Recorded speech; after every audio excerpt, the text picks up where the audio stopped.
Together, we will make America great again.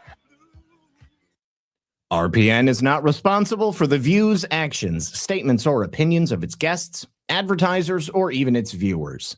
The information contained in this program is not to be confused with medical or legal advice. An appearance on this platform is not necessarily an endorsement, but as always, we encourage you to do your own research. Enjoy the show.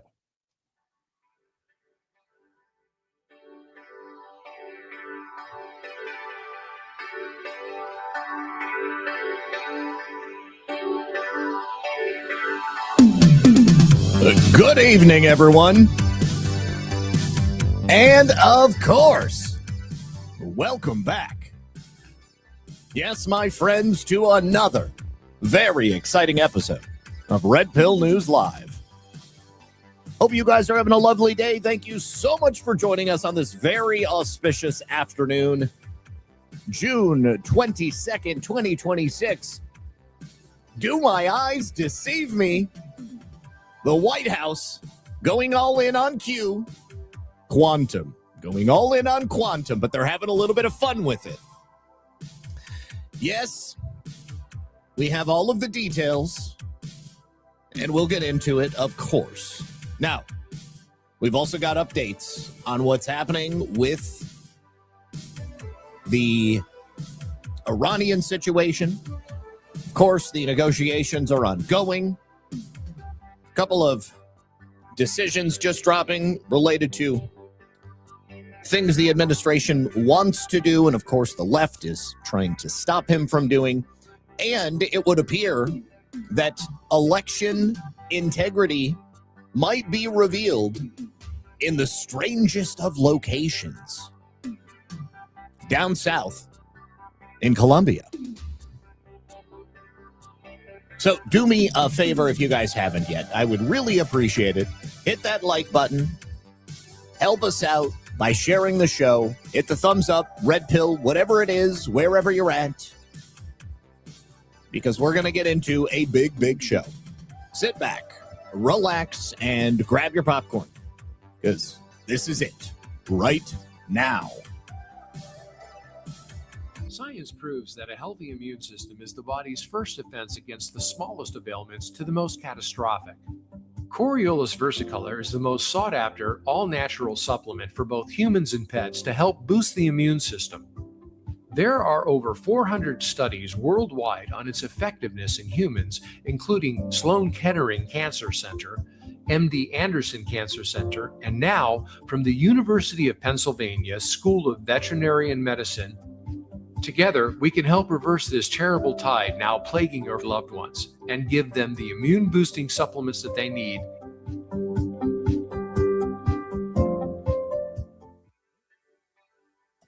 That was the button I meant to push. All right. Welcome back, everyone. Thank you for joining us. I also want to give a big shout out and say thank you so much to Eleanor 2000, who says, a little change for your trip to Deadwood. Zach and Lisa, have fun. Thank you so much, Eleanor. And to some of you out there in the chat, you may be joining me this week in Deadwood, South Dakota for the Great American Restoration Tour. For those of you who will not be joining me, you need to make sure that you keep your schedules on lock, because although tomorrow Red Pill News will be regularly broadcast at 5 p.m. Eastern, Wednesday, Thursday, and Friday, I will be out of town. So there will be no shows on those days. I'll probably be posting things randomly on X or Truth, or maybe even on Telegram. And who knows, I may put out a video or two, but it won't be the traditional format because I won't be here in the studio. But you will be able to catch up with me over on Badlands Media. If you have a digital ticket, a virtual ticket, then you'll be able to see all of the events, and you'll be able to see all of the panels. I'll be speaking on 3 panels this weekend, and then early Sunday morning, I'll be coming home. So beginning again Monday next week, we'll be kicking right back into it. Now, before we continue and I get into all of the stories I have prepared for you today, I do have another brief sponsor that I want to make sure I make you guys aware of. Now, I'm sure everybody here has heard it before. You hear a lot about crypto, but there is something very important that I think a lot of people miss. And the fact is that crypto was created so that you could actually own and control your own money. If you remember, back after the 2008 financial crisis, it was Bitcoin that was designed as an alternative to banks. So instead of a bank holding on to your money and deciding when you could spend it, delaying transfers, limiting access to your funds, it would put you in control of that money.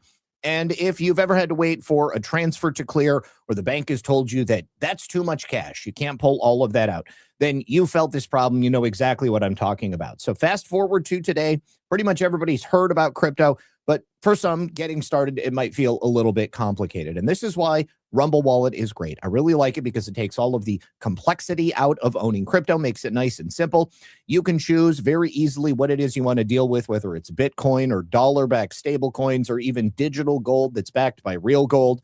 It's not complicated to set up. It connects directly to MoonPay and to your Rumble account, so you can just use a credit card, a bank card, a debit card, bank account. You'll be up and running in no time. And then once you get set up, you can even, of course, use the Rumble Wallet app to support your favorite creators right here on Rumble, whether it's me or somebody else. I'm sure we really appreciate the support. So if you do this right now, you can use your phone, scan that QR code on screen, and you can also just use the link in the description. But it's just wallet.rumble.com. And from there, you set up the wallet, you get going, you tap buy, and you're in the game. And then in just a few minutes, you go from hearing about crypto to actually owning some. Thank you so much once again to Rumble, and thank you to everybody who supports the program. All right, I would like to begin with something that is topical, but it's not necessarily newsworthy as I would normally cover it. But there was a movie that I learned about this past weekend, and within minutes, I went and bought it. Now, there are not a lot of movies that I tend to buy nowadays. Generally, if I see something that I think I might like to watch that, I'll wait until it comes out for free on streaming.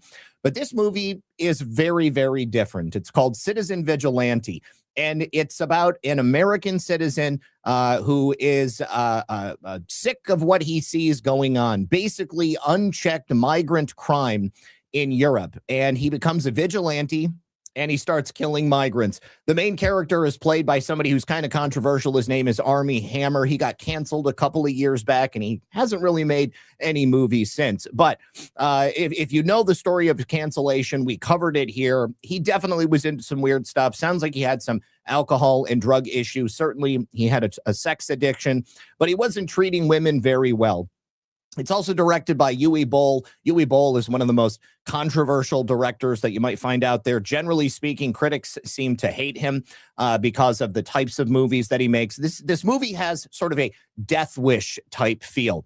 But when it was announced, people who are leftists and in support of unrestricted migration across Europe or here in the United States, they kind of thought that it was supposed to be a joke. But then Uwe Boll chimed in. He did a couple of interviews and he said, no, I'm absolutely serious about this movie and why I made it. Now, he is a German director. This film has already been banned in Germany. There have been a number of cases recently where migrants have killed European citizens, raped European women and girls. And of course, we just had the migrant rape study that came out in the UK, put together by Rupert Lowe. So the release of this movie, although it wasn't planned to coincide with this stuff, it's pretty timely. And I bought it on Apple TV for like $14. Now, you don't have to buy this movie. You don't even have to watch it. But I personally think that this is going to be an awesome movie. Everything that I've seen from it so far makes me believe that I'm going to love it. And so I'm going to be watching it on the plane early Wednesday morning. But I wanted to show you a brief clip of what you could expect. First of all, this is a teaser trailer for it.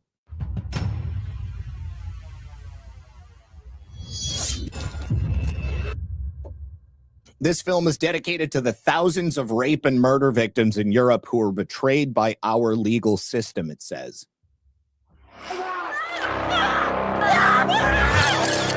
I'm here to show them that you are no longer the victims. It's time to go out and show these fuckers that they aren't getting away with it. I do this for you until you learn to do it for yourself. Citizen Vigilante. It looks so based. I cannot wait to see it. I love Death Wish. I love revenge movies. I love vigilante movies. I'm going to play for you one more segment from the film because this is really what convinced. I cannot wait to watch this movie. I think it's going to be so good. Anyways, it is extremely timely. Yeah, Boondock Saints, that is another great revenge film. Now, again, extremely timely because we just had that UK Pakistani rape gang report come out. And early this morning, Keir Starmer, the Prime Minister of the UK, has officially resigned. President Trump dropped this yesterday on Truth Social that this was going to be happening. Keir Starmer, has had a series of scandals and crises, from Peter Mendelsohn to obviously the rape gangs, to his time as the top prosecutor in the United Kingdom, where he was directly involved in covering up Jimmy Savile being one of the most unrepentant pedophiles and necrophiliacs in the world.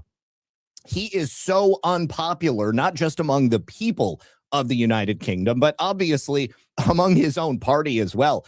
People have been dropping like flies out of his administration. People have been demanding that he himself resigned. So now he is officially resigning the position of not only the Labour Party leader, but also as the British Prime Minister. Now, I have a brief clip that we're going to show, but he said that the election will be taking place this summer, which will have a new prime minister installed by September 1st. He probably should have called snap elections, but I'm pretty certain that he wants to make sure that the Labour Party holds on to power in some tenuous way to the British government. Let's go ahead and take a listen to Keir Starmer admit that he sucks at his job.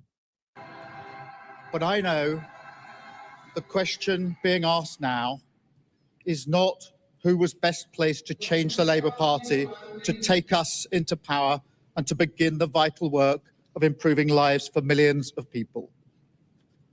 Yes, I think it's 7 prime ministers in 10 years. And then this next one would be 8, if I'm not mistaken. Those questions have been answered. The question my party is asking now is whether I am best placed to lead us into the next general election. Not. I have heard the answer of my parliamentary party to that question, and I accept that answer with good grace. Every decision I've taken has been about putting the country I love first. No, it hasn't. That is why I will resign as leader of the Labour Party. I have spoken to His Majesty the King this morning to inform him of my decision. I will ask the National Executive Committee of the Labour Party to set out a timetable with nominations opening on the 9th of July and completed by the summer recess. In the case of a contest, this will ensure a new leader is in place before Parliament returns in September. Keir Starmer has not run the United Kingdom in good faith. Keir Starmer has presided over what can only be described as the ultimate downfall of the United Kingdom.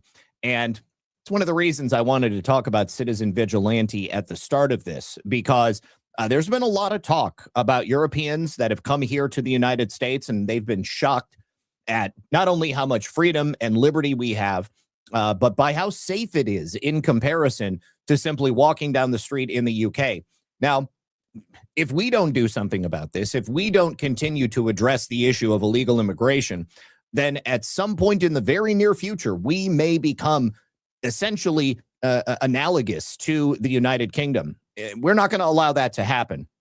And the people of the United Kingdom, that's why I was also so happy to talk about the men in Ireland, in Northern Ireland, who were fighting back against the system, because unfortunately for the government of the UK, sometimes a revolution is what is required. And I can only say I'm glad that it's not what we needed to come to here in the United States. We've done that before. We were successful.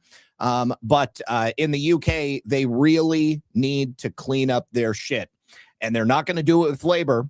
They're also not going to do it with the Tories. They're not going to do it with the Greens. I only think that it's going to be possible with Restore. So Rupert Lowe, let's go ahead and continue to move forward. All right. Now, It's also time that I announced to you that former Federal Reserve Chairman Alan Greenspan has passed away at the age of 100 years old. Now, Alan Greenspan famously was the chair of the Fed from 1987 to 2006. And I have to be honest with you, I didn't even know the guy was still alive. I mean, he was not in good health. He died from complications related to Parkinson's disease. He died at home, again, at the age of 100. It was probably time for him to shuffle off this mortal coil. So, Alan Greenspan, on to greener pastures, so to speak.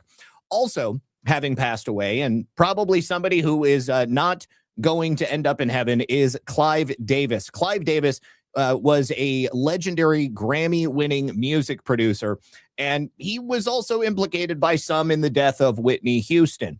That's something I'll probably address, allegedly, not even in my opinion, but I'll talk about it in a episode of Baseless Conspiracies, putting that together currently. He was the president of Columbia Records, and Whitney is who had discovered Whitney Houston, as well as a whole host of other musical legends. I'd like to actually take a look at just how many of the musicians under the wing of Clive Harris died early. Janis Joplin, there's one. Bruce Springsteen, he's still alive, but obviously he plays the political game. Carlos Santana, definitely not with us. Rod Stewart, he's still alive, also plays the political game. Aretha Franklin, I don't remember if Aretha Franklin is died. I believe she is dead. I believe she died a couple of years ago. Anyways, he was most recently the chief executive creative officer of Sony Music Entertainment. Also worked at Arista Records, J Records. He's a member of the Rock and Roll Hall of Fame. And I believe that he was also connected to Sean P. Diddy Combs, if I remember correctly. So I think there will be plenty to talk about Clive Barker in regards to on Baseless Conspiracy. Stay tuned for that. I'll let you guys know when that's coming. Also, thank you so much to Filter Dog, who says, saw it last night. You'll love it. Good. I knew I would, but wanted to throw it out there for you. No Thanks Joe says, nice to see you, Lisa and Zach. I hope you both had a nice weekend. Real news just keeps coming and coming. I will miss your reporting, and I wish you a very safe trip. God bless, be safe. Safe trip to everybody else who will be traveling for GART as well. Now, in a move that probably everybody could have seen coming, Tucker Carlson has announced that he is ditching all support for the Republican Party after 35 years of being a staunch defender of it. I think that Tucker Carlson might run for president at some point in the near future. I wouldn't be surprised if he started his own political party. And he made this announcement during an appearance on a podcast called Can't Be Censored. This was released last Friday. Now, he basically said that the GOP is putting foreign interests of another country ahead of the United States, and it's immoral. I can't deny that. I think that in general, the rank and file of the GOP political class is controlled by outside forces. But I don't think that that's all that different from any other point in my life. And Tucker Carlson has always struck me as the kind of guy who woke up late in life, or at least publicly told people he woke up late in life. The alternative is that, he might be a CIA asset. And that's probably something I'll talk about more at a later point as well. But I will be looking to see Tucker Carlson try to siphon off as much support for President Trump as he can during the next 2 years. There is a whole group of former staunch Trump supporters who have sort of taken this anti-Trump stance now, and they are, of course, using that to their advantage. Carlos Santana is not dead. Okay, then I'm thinking of somebody else with a Spanish-sounding name who plays guitar that is dead. So anyways, thank you for letting me know. I know Carlos Santana, but I'm not like a Santana aficionado or anything like that. All right. Well, let's talk about Q. Let's talk about Q. The White House posted this earlier today. The White House will be Q posting today. When I saw this, I was like, whoa, what is going on? And you've got a whole bunch of returns here, basically spaces. There's also, curiously enough, an extra empty character, like a space in the returns. about midway down. And I'm not going to read too much into that, although I do think that it's likely that the White House did that on purpose. But when you go down and you get here and it says, and by Q, we mean quantum. Stay tuned. So they're definitely being cute with the whole Q thing. Now, I'm not particularly shocked by this because we've had a whole host of executive agencies essentially nodding to the drops and nodding to anons during the course of President Trump's second term. A lot of patriots in control, trust the plan, that sort of thing. So it only seemed natural to me that at a certain point, the White House would be getting in on the fun as well. Now, I think you can look at this a couple of different ways. First of all, you've got a huge portion of President Trump's base that are, hardcore anons. And so they're going to see this and they're just going to feel real good about it. And I think that the administration has definitely used the mimetic power of Q and the concept of it to its advantage. I don't have a problem with that. I think that's fine. But I don't know that it necessarily has the same implications as the drops themselves did, although a lot of people are looking to read into that. Doesn't mean that you shouldn't have some fun with it, because I think that it's super cool myself. However, there are a couple of pitfalls, and I do just want to take a look at one of them. Now, we also have the official account of the U.S. Chief Technology Officer, Ethan Klein. He retweeted the White House saying that they will be Q posting today, and he says qubits in control. Again, a nod at patriots in control. Qubits clearly related to quantum. And then we also have the Department of War CTO official Twitter account posting a photograph of President Trump looking back over his shoulder with a Q in the background, and it says quantum dominance. Now, just another hint at what they were actually getting at, although, of course, they are using the Q meme. Now, are you enjoying the show? Refill your popcorn. You'll love this next part. American quantum dominance with Q in brackets. Now, not the kill box brackets, but close enough, because, of course, they know what they're doing. And then the White House dropped a fake Q post, an actual Q post, post number 47, dated from today. 47, obviously President Trump's presidential number. America will be the world's leader in quantum technologies. Make America great again. This, again, is very on the nose. But if you go take a look at post 47, it does get just a little bit interesting. So let's take a look at this. That post originally came out on November 2nd, 2017. You can paint the picture based solely on the questions asked. Be vigilant today and expect a major false flag. Does anyone find it to be a coincidence that there is always a terror attack when bad news breaks for the Democrats? What is that called? Military relevant now? Barack Obama could not and would not allow the military to destroy ISIS. Why? How was ISIS formed? When? How has POTUS made such progress in the short time he's been president? Alice in Wonderland. We're not going to go through the meanings of all of these lines, because if you've been paying attention for a long time, then you've probably already done that yourself. But there obviously are a couple of key things that I would certainly be looking at, notably the major false flag line.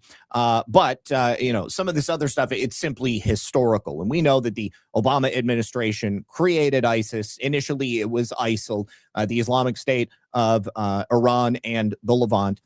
And of course, then they had to change it to ISIS because that was catchier. Again, memetics is something that Intel and the administrations very much pay attention to.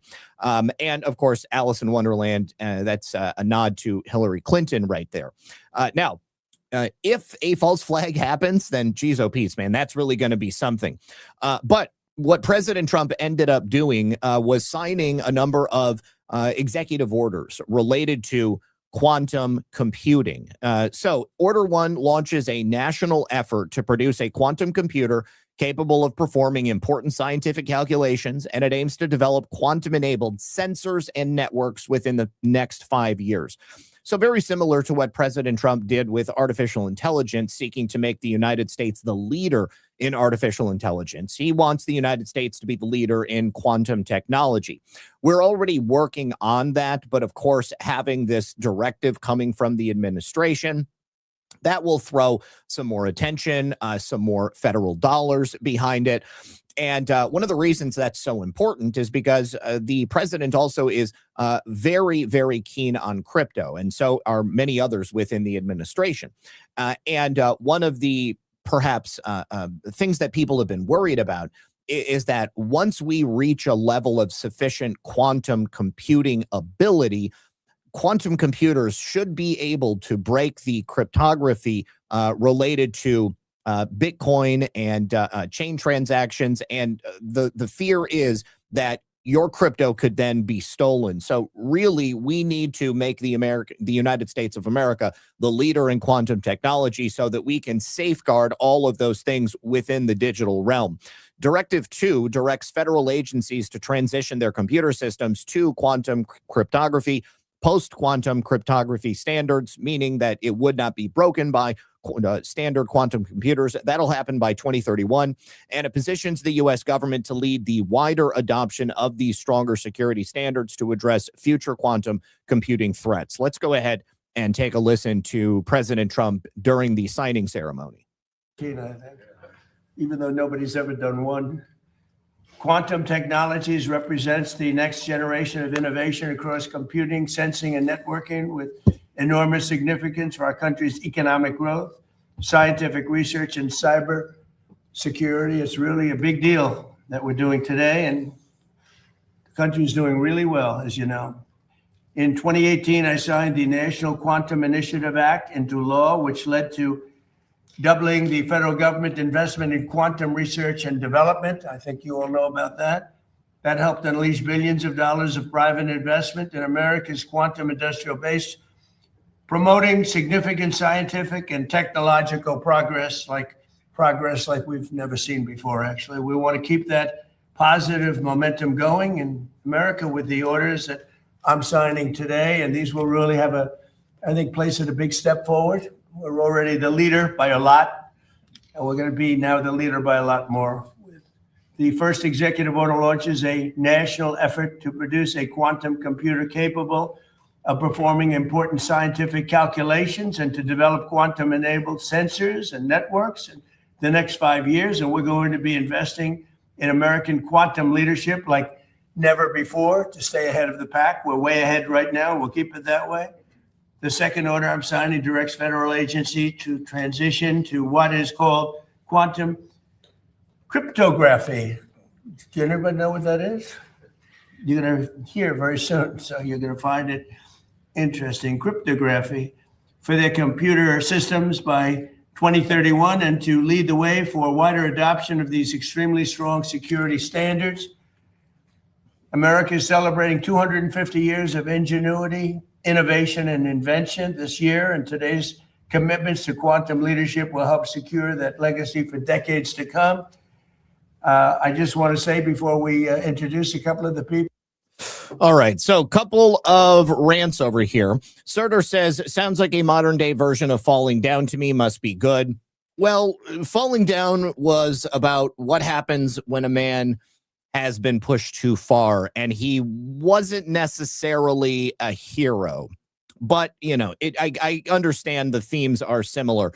However, this is very unmistakably anti-Islamic invaders. Agaratos says, Carlos Santana is still alive and kicking, just correcting the record. Thanks for what you do, Zach. Yes, thank you very much. Like I said, there's somebody else that I'm thinking of, but that's cool that Carlos is alive. Denise saying, Zach, did you see at the World Cup game that the Brits were chanting Keir Starmer is a wanker? I did see that. Yeah, I thought that was great.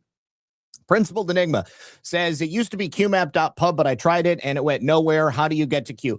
So most of the Q aggregator sites are offline. The only one that I still know of that's online is from a buddy of mine, qalerts.app. qalerts.app. So you can check it out there. They also have the ability, they have a whole bunch of features there, and they pull in President Trump posts. It's a comprehensive site. It's a great place to use if you want to check out the posts, go read back through them, look at the themes and all of that. Definitely check it out. qalerts.app. Now, also, thank you to Sean Joe for the can. Appreciate you. All right, this is great. President Trump asked a couple of his cabinet members to speak after he signed the quantum executive orders. And Secretary Chris Wright probably had the funniest interaction with the president. Take a listen. Yes, thank you, Mr. President. So 141 years ago, Albert Einstein, 121 years ago, Albert Einstein published a paper. Nobody cares. Good point. I never go back. Oh, QAG.news. Yes. QAG.news is another good one. I know the guy who made that one as well. And they're both great. They have different features, but you probably want to keep them both bookmarked if this is something that you want to use for research. Usually they won't catch you. Go ahead. Published a paper on the photoelectric effect, recognizing the quantum behavior. Nobody cares, Chris. No, nobody cares. Boom diggity. Thank you for the $50 rant. She says Clive Davis and Merrick Garland's wife, Lynn Roseman Garland, grandfather, both went to Harvard together and worked at the same Manhattan law firm. Samuel Irving Roseman, Justice of New York Supreme Court, and more. Ooh, that is definitely a little nugget I was not aware of. Hold on just a second. I'm about to copy and save that. Thank you so much. Let me just make my Clive Davis note update. Thank you so much, Boom Diggity. Appreciate that. Was not aware of that at all. Okay, so also speaking after President Trump did the signing was Howard Lutnick. And Howard Lutnick explains a little bit more about what the executive orders will do and what we hope they will accomplish. I have the honor that John Martinez was a member of the Commerce Department and NIST, and he's a Nobel Prize winning alum, which is, if you don't think the people in the Commerce Department and in NIST are the best, I mean, here's an example. Nobel Prize winner who was part of our team. You all know that the government invested $2 billion just a couple of weeks ago in quantum to drive it forward. And besides investing in the companies, we've also invested in fabs to build quantum for others so we can manufacture these quantum in America. Now you have Ruth Porat from Alphabet. They are doing amazing investing in building quantum. And you have Arvind right next from IBM.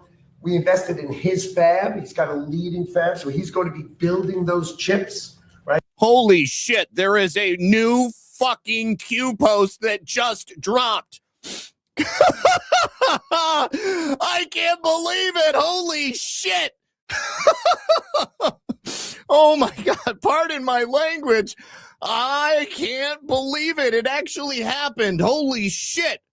Right here. Oh my God. Oh my God. Oh my God. We just got a test drop interface check. Please ignore. What? Oh, and it will not let me. It won't let me export it. Wow. Oh my God. Oh my God. Better screen grab that one. Save to desktop. Holy shit. New actual Q post. I'm going to go ahead and drop this real quick.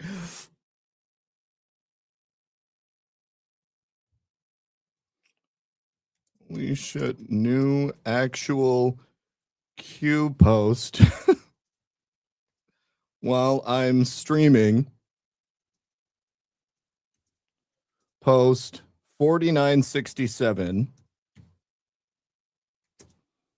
Test drop, interface check, please ignore. Wild. I can't believe that. I can't believe that just happened. That's fucking hilarious. Wow. Okay. Well, continuing with Howard Lutnick. Oh, man. Oh, my God. This is wow. Right, so that's that idea. And then lastly, post-quantum cryptography, right? Once you have quantum. So I'm sitting here and I see, so when a new post gets dropped, the screen says new drop, refresh. And I was like, no way. They must be pulling in the White House post. Mom, honey, there was a real fucking Q post that dropped while I'm sitting here on the air. Oh my God. I can't believe it. Well, the post just says test drop interface check. Please ignore. I think that means that they're just retesting the system, and this particular post doesn't mean anything. But I think undoubtedly it means that new posts are coming. Oh my God! Wow! That's crazy. Hold on, I gotta drop this picture in here for my buddies.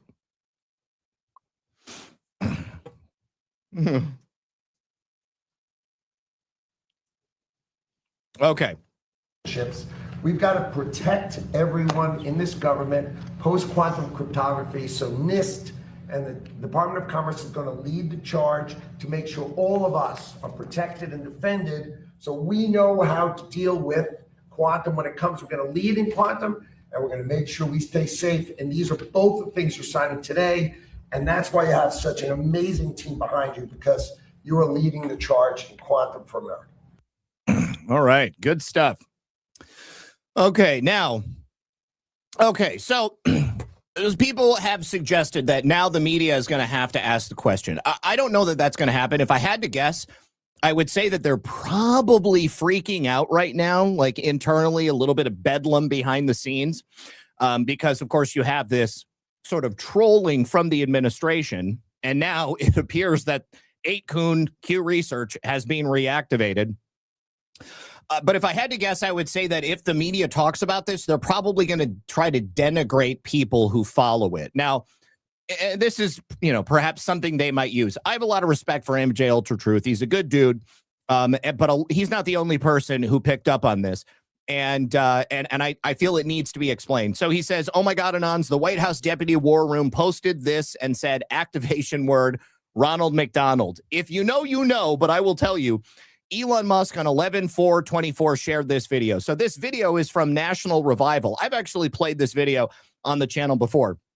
But at the 30-second mark in the video, there's a cue that comes on screen, and then somebody says activation word Ronald McDonald. It's Sam Hyde. And then I'll show you the video that the Sam Hyde post came from. Okay, let me turn this down a little bit because it's very loud. If you fuck around with us, if you do something bad to us, we are going to do. Oh, no.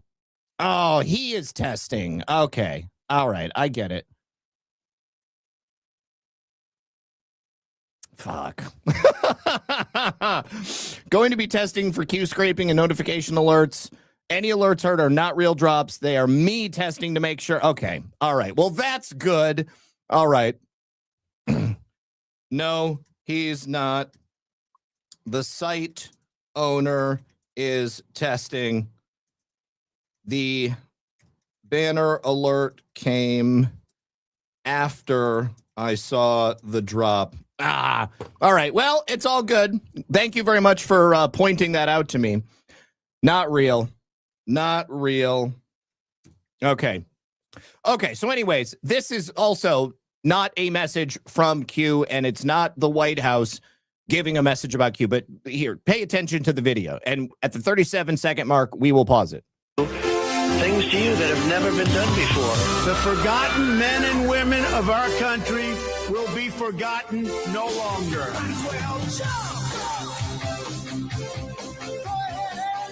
2024 is our final battle. They stole our jobs and they plundered our wealth. The future does not belong to globalists. The future belongs to patriots. The activation word, Ronald McDonald. Okay, so right there, National Revival put a Q on screen, and then the audio said activation word Ronald McDonald. So a number of people saw this, and I don't blame them. Of course, there's a lot of excitement because we're potentially getting new posts. But this was from a meme video making fun of Q that Sam Hyde made. And this was it. Edwards Air Force Base, Subway, McDonald's, drop bombs, period, / go. Where we go one, we go all. A well-regulated militia. Activation word, Ronald McDonald. Public highway. Activation word, Ronald McDonald. So this was a joke. So I'm pretty sure that the White House comms director, when he posted this, he knew exactly what it was, and it was itself a joke. Regardless of whether or not there will be new posts, regardless of whether or not, the White House has ever had anything to do with it or President Trump has had anything to do with it, I think that the hilarity, the comedy, the mimetic cover of this being used as plausible deniability is so that no matter what comes, if or when the media was to ask about it or even question it, then they could be like, you morons, this is obviously a joke. We're just having fun. Do you doubt that patriots are actually in control? President Trump is back in the White House. We've had no illegal aliens crossing the border. We are also the leader in AI and quantum technology. We also control the Strait of Hormuz. We're also bringing down gas prices. So all of those things, I think, are plausible reasons why they would have done what was in this video. So I wanted to caution anybody from getting too excited about it because I saw that a lot of people were. All right, now let's jump over. And actually, let me say, Saberdo, dang, Zach, this is getting so fun. I know, I am super excited, right? More excited than I've been in a couple of years. G. Fontez says, still calling it. Many will flee the two major parties to join a new America First name party, but it's all a play. Already has merch and the same people, along with others, trained to play parts. I believe you are correct. Absolutely. That's why I suggested that I could see Tucker Carlson announcing a run for president at some point in the future. I think that there will be a lot of people who get siphoned off. Now, here's the thing. I don't think that it's a bad thing for a plausible third party to be created, because that creation of competition would force the Republican Party to become much closer to what we really want it to be. And let's also be honest, if the Republican Party doesn't have Donald Trump, do the people that make up the political class of the Republican Party really represent America First? Do they really represent what we want America to be? Okay. That must be another test. Yep, another test. Test drop, multiple test drops. Okay. I don't know if you guys could hear that, but yeah, and so what we could see are multiple competing third parties, okay? The Democrats and the Republicans, we've been saying for years, there's a reason why we call them the uniparty. They seem to be, so you got the Republican Party, the GOP, seems to, at a high level, be controlled by the AIPAC lobby. And then the Democrat Party seems to be controlled by the DEI lobby. But I will tell you this, Donald Trump is truly America First. And once he's gone, what is going to be left to replace him? That really is the question. And so I think based upon that, we will see people fracturing off. And I've thought for a long time that part of what President Trump is doing has at its heart not only being the exposure of the uniparty, because that's the deep state, but also the ultimate fracturing of this two-party system in order to force competition and force people to truly represent the interests of America. I'll be honest, that person does not have to call themselves a Republican.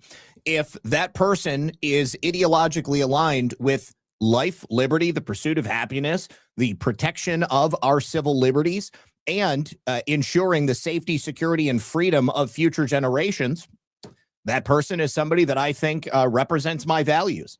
There are a number of people, plenty of them out there, who call themselves Republicans, who I think are, they're fair weather Republicans. They're not really conservative. They're not even supporters of President Trump or America First. They don't want to make America great again. So let's bring it. Bring all the competition that you want, and let's see how we can fix America going forward. Let's see. Principled Enigma says, Zach, if anybody of importance is watching you, they're going to know without a doubt we want more drops. I would be surprised if they didn't know that people want more drops already. But yes, that would be cool. Also, Sean Joe, thank you for 123 cookies and 123 SKG. Thank you for the cookie as well. Republic cunts, I'll take that one, Buck. I like it. Okay. So, a federal judge earlier today blocked the Trump administration's voter screening database. This is the fucking clearest indication that we're on the right track and that the uniparty deep state apparatus is willing to pull out all the stops to make sure that illegal aliens continue to be allowed to vote. Now, this was U.S. Judge, and I'm not going to make this up. We've talked about her before, Sparkle Suknanen, U.S. District Judge Sparkle Suknanen. She's a Biden appointee. She said the Trump administration, quote, haphazardly combined and repurposed the private information of millions of Americans, including citizenship data, that they knew to be unreliable. Well, based upon what, Sparkles? Based upon her opinion, apparently, this is not going to stand. The Trump administration is obviously going to appeal this judicial ruling. This is merely another case of left-wing activism masquerading as a legal decision. She says, well, last March, of course, you guys remember, President Trump signed that executive order, which was attempting to preserve and protect the integrity of U.S. elections, and the database of American citizens was part and parcel of it. Free, fair, and honest elections, unmarred by fraud, errors, or suspicion, are fundamental to maintaining our constitutional republic. The right of American citizens to have their votes properly counted and tabulated without illegal dilution is vital to determining the right winner of an election, President Trump said in his executive order. He continued, under the Constitution, state governments must safeguard American elections in compliance with federal laws that protect Americans' voting rights and guard against dilution by illegal voting, discrimination, fraud, and other forms of malfeasance and error. Yet, the United States has not adequately enforced federal election requirements that, for example, prohibit states from counting ballots received after Election Day or prohibit non-citizens from registering to vote.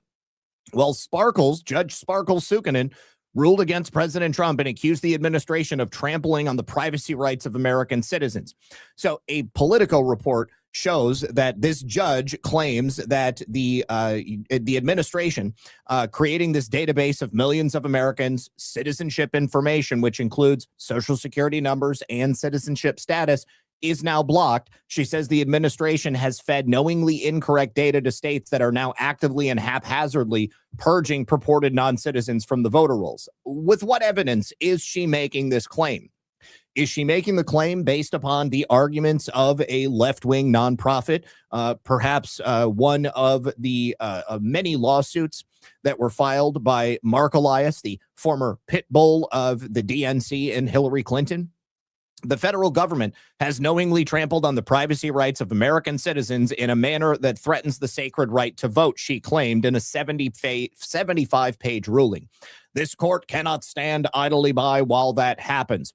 So this is a lawsuit that was brought by the League of Women Voters and a number of other advocacy groups. And she says that the new system, which is an updated version of the so-called SAVE database that's operated by the Department of Homeland Security, combines citizenship data with information from the Social Security Administration to create a clearinghouse that Congress has expressly prohibited. Now, here's the thing. Who grants citizenship in the United States of America? Well, it's the federal government. Who hands out social security numbers to real, live, living American citizens?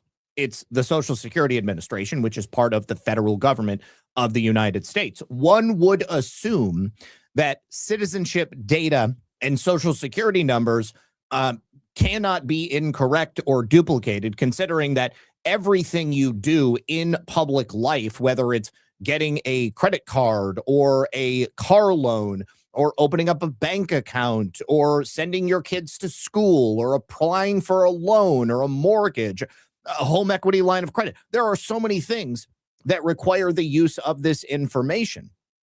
And the federal government has no problem doing that with everything else. Nobody has ever challenged any of that before. Now, there may be some people who have concerns about the accuracy of the record, but I would suggest that regular Americans who simply want to make sure that our votes are counted and that illegal aliens are not casting ballots in our names as they steal our identities, because we've seen time and time again, that is exactly what happens. These illegal aliens are given the ability to get a driver's license, which gives them the ability to get registered to vote, or they use the social security numbers of American citizens, and then we get hit with their tax bills, or they use our benefits from the entitlement system, or they bill to Medicaid for entitlements that we're not actually receiving. There has to be a way to make sure that only American citizens are voting and that anybody who is not an American citizen is not on the voter rolls, simply by virtue of the fact that illegal aliens are given driver's licenses in certain states, and those driver's licenses are then used to automatically send out mail-in ballots to those exact same people. We know that the issues with this information is not coming from the federal government. It's coming from the states themselves. So again, this is merely a moment in time. This decision will not stand. The Trump administration is going to fight it. Sparkles Sukkanen should, in my opinion, be impeached. They should find some way to kick her ass off the bench. All right. Now, J.D. Vance went to Switzerland this past weekend, and there was much ado made about the trip. He had negotiations with members of a number of Gulf states that are interested in peace in the region. Also, of course, with Iran. Pretty much the only Gulf nation that was not present was Israel. Now, there was a video which showed what appeared to be the emissary of Qatar snubbing J.D. Vance. And I saw a host of social media influencers online posting almost the exact same thing. Like, I'm done. Muslims will, or Muslims or Arabs will never have peace. They should just bomb the shit out of them. J.D. should just turn around and walk out. But there were many other pictures of J.D. Vance personally interacting with each and every one of these people, and all of that was ignored. And when J.D. Vance returned earlier today, he said that there was a lot of progress that was made, and the negotiations with Iran remain ongoing. There is a path for a final deal and a permanent settlement that's been put into place. J.D. Vance arrived in Switzerland at 6 a.m. local time on Sunday. He was joined by the special envoys to the Middle East, Steve Witkoff and Jared Kushner. They met with the Iranian foreign minister, Abbas Araghchi, the Iranian speaker of the parliament, Mohammad Bagher Ghalibaf, and mediators from Qatar and Pakistan. And Vance said, yesterday was a very good day. We made a lot of good progress. We did exactly what we wanted to do, which is accomplish 4 things for the American people, which includes a mechanism for keeping the Strait of Hormuz open. Of course, I saw reporting earlier today that the strait was closed. The administration refuted that. We also wanted to make sure that we actually set up the coordination mechanism so we could demine the strait and make sure that when there are conflicts that inevitably come up, we can make sure to work through that rather than leading to escalation. That's exactly what we did yesterday. He also spoke on the ceasefire in Lebanon. He said a mechanism for deconfliction has been set up to ensure active communication when shooting begins in the region. Of course, the Israelis also spoke out about the ceasefire in Lebanon, and they said that a ceasefire does not mean actually stopping firing. What it means is not firing any more than they've already been firing.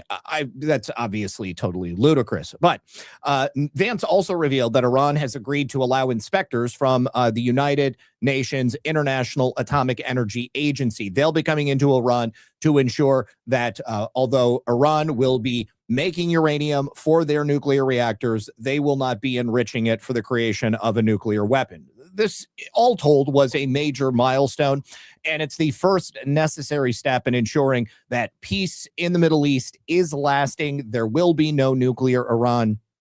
And, of course, it's what President Trump has said that he's wanted to do since he was in his 20s, going back to the late 70s, early 80s. Now, we've got the fourth thing that J.D. Vance said, the process for the technical negotiations that will follow over the next 60 days. We laid a good foundation for a successful final deal. The final deal is in the house. We set the foundation. We haven't built the house, but we've laid a successful foundation to get to a good place for the American people. Now, I believe we have a clip of J.D. Vance in here. He gave about a 12-minute speech. Cool any room in 90 seconds with this NASA-engineered affordable device. It's smaller than a toaster. Cools. Oh, I'm not going to play this whole clip. There was a shorter version of the clip, but it looks like they don't have it in here. What I have instead is President Trump commenting on the work of both J.D. Vance and Marco Rubio over the weekend. And he has complimentary things to say about both of them. I think that they're doing a fantastic job. Our secretary is fantastic. I think he's maybe going to go down as the best ever. And I thought J.D. Vance this morning was fantastic. I watched his news conference and from Switzerland. He's a very smart guy. Did a great job. You know, when I look at the Democrats, I call them the Democrats. They're dumb. The Democrats. When I watched that, where one of them thought it was World War XI. She said World War XI. She read World War II. You know about that, right? This is one of their potential leaders, Ilhan Omar, who married her brother to get into the country, by the way, illegally. But when I watch AOC, have no idea on a simple question, what happened when she was over in Switzerland, which she probably never went there before, but she was. And then I watched somebody like JD or Marco. I said, what a difference. What a difference. What a difference a brain makes. I think that couple of good zingers in there. Hit at Ilhan Omar, obviously at AOC, but what a difference a brain makes. Now, Too Big for Bike says that this is the same bullshit deal they had back then. Well, back then, they may have said that they would allow IAEA inspectors to come in, but they had a military to stop them from coming in. Now, the United States of America has, in fact, made the deal to have us go in and actually take all of the highly enriched uranium, and we've also completely destroyed every aspect of their military power. There's also far more to this deal. This is merely the most preliminary aspect of it. So I'm going to say you're wrong. It is not the same deal. And I think that ultimately you're going to see when this process is complete that it will be so entirely different from anything you may have lived through back in the early 1980s. So let's just give it time. I mean, what do they say? Let him cook. Let President Trump cook and let everybody else cook. Now, we also have some other aspects of that preliminary deal, which includes the agreement. And what have I said? President Trump wants to make it more profitable for countries to do business with each other than it is to kill each other. One aspect of this preliminary deal is that Iran has agreed to purchase farm products from the United States of America, and they'll be purchasing it with money that we unfreeze for them to use. Yeah, it sounds like the Americans got two major agenda items crossed off during this meeting in Switzerland overnight. The big headline here, Iran, according to Vice President Vance, has agreed to allow inspectors from the International Atomic Energy Agency back into their country. This is huge, and it's very important as it relates to the detailed discussions on Iran's nuclear program, so that these inspectors can get a list of what the Iranians still have and what the Americans want them to get rid of. The second headline here, that Special Envoy Kushner was able to work out a deal with the Qataris that some of these unfrozen Iranian funds are actually going to be used to purchase American farm products and then feed the people of Iran. And so, again, the inspectors heading into Iran and also the purchase of American farm goods, two major agenda items for the Americans. That's definitely something we haven't had before. The president also laid out some of the pillars that were takeaways from the meeting in Switzerland. And one has to do with that deconfliction line to ensure that if shooting starts again, ultimately there's a way to rein back in all parties. Now, we don't know if the Israelis are part of that deconfliction. So far, according to our reporting, they have not signed any sort of document or agreed to terms as it relates to their activity in southern Lebanon. And as we heard just last hour in the remarks that we aired from the leader of Hezbollah, Naim Qassem, they want to see a full Israeli withdrawal from southern Lebanon. The other issue that the vice president talked about is the Strait of Hormuz, saying that the technical details in working out how this will advance in the future were actually agreed to in Switzerland. We heard yesterday from President Trump, who left open the option of actually taking over the Strait of Hormuz, saying that the United States could act as a guardian angel of the strait and actually take a percentage of the oil that passes through. All right. And also, that would be something that we've never had before either. Now, what we have had before is Israel continually fanning the flames of war with not only Iran, but others. Over the weekend, there was a Zionist event. What was it called? Hold on, I got to find it. Where people representing Israel were talking about what the United States needs to do to destroy Iran, what they want us to do in terms of their bidding in war and in attacking them, essentially destroying all of the 2026 International Policy Summit. Now, that's what it was, the JNS Policy Summit. They said that within 15 years, Israel will be going to war with Egypt. We don't even have the peace deal fully signed, and Israel is already trying to predict, well, they're not even predicting, they're making the overt statement that in the next 15 years, they are going to attack Egypt. Israel continues to be the only nation in the region that is continuing to fan the flames of war and attempt to nuke this peace deal. Now, also, here, Uri Geller, famous spoonbender and former CIA MK-Ultra asset, in my opinion, Uri Geller, appeared on Israel's Channel 14, which has close business ties with Netanyahu. And Uri Geller made the claim that Iranians are using low-frequency electromagnetic weapons on President Trump to influence his policy decisions. Kind of conspiratorial and totally wacky. He said he's changed his position. Telepathic powers, electromagnetic powers. The Russians have it. The Koreans have it. And the Iranians have it. I know it. I know it sounds like I took it from some fiction movie, but it's really happening on the job now. They're working with this weapon. And in my opinion, they've injected these waves into the brain of the president. I don't know exactly how. It could even be that Russia, when he was in Russia, it's very easy, even from the routines in Washington. I'm sorry, China, they hit him with China. They can see this weapon from the routines in Washington. So Yuri, why don't you activate your telepathic weapon, your electromagnetic weapon, to rebalance it, she asks. Believe it or not, they asked me to do it. Who asked him to do it? The Israeli government. And I'm working on it. He asked me to share with you where the request came from. Yes, there are things that I can't reveal, but we're working on it. So the Israelis are working on how to control President Trump's brainwaves using famous psychic medium Uri Geller. And I'm saying that there's a serious change in Donald Trump very soon. Also, tell us about his deputies. This is the same story. Do you think that the electromagnetic weapon is being used on Witkoff? Look, he says, it could be related to finances. Qatar, I'm actually angry. I went on my networks. How can Donald Trump receive probably the plane, a 747 as a gift? Really? You know, years ago, Senator Claiborne Pell, he was the head of the American Foreign Relations Committee.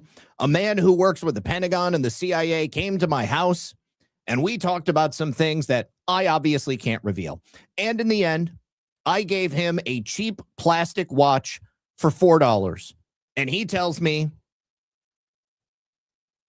I'm not allowed to accept a gift. Well, the reason that people in the government are not allowed to accept gifts from Israelis is because they are notorious for bugging everything that they give. That's a story from John Kiriakou, who, of course, was a CIA agent and was prosecuted by the Obama administration for revealing the fact that former CIA director John Brennan was running off-book torture facilities using enhanced interrogation techniques.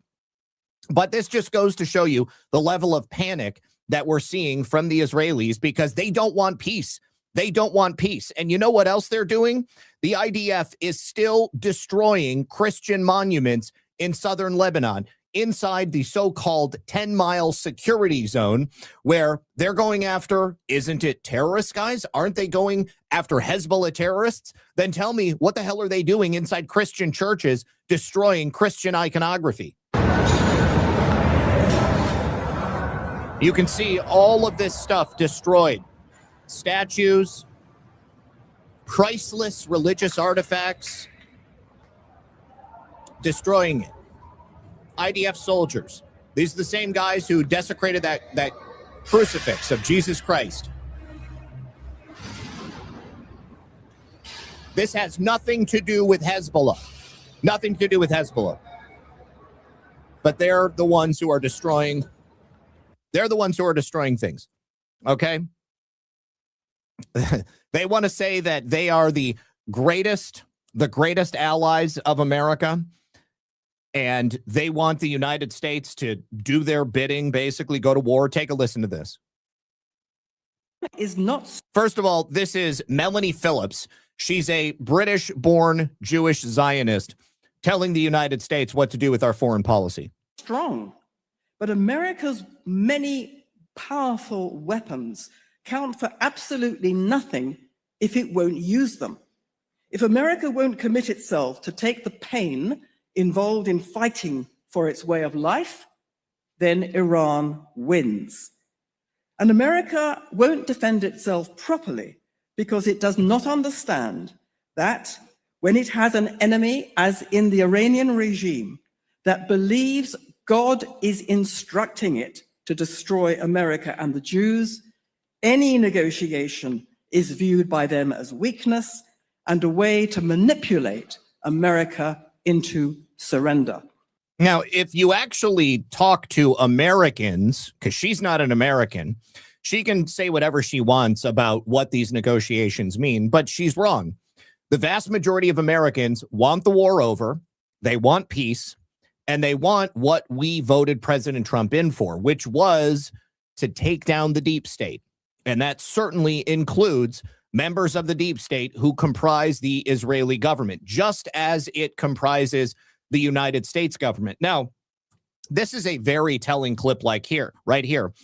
So Hillel Neuer, he's a lawfare activist.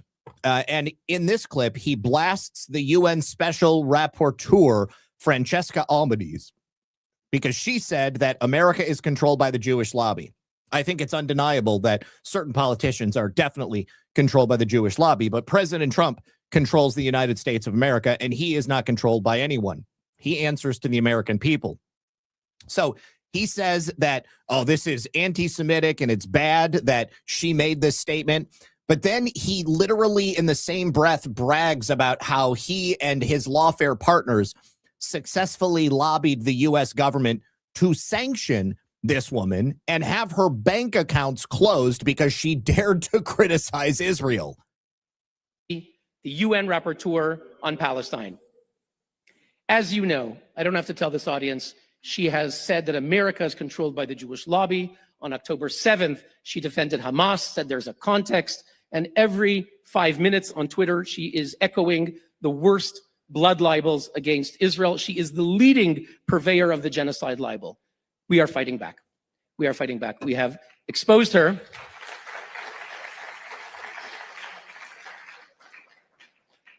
We have exposed her hateful remarks. She is now the first UN rapporteur in history to have been condemned by France, Germany, Canada, the Netherlands, the UK, Argentina, Hungary, the US, and many other countries, Latvia, Estonia, many other countries.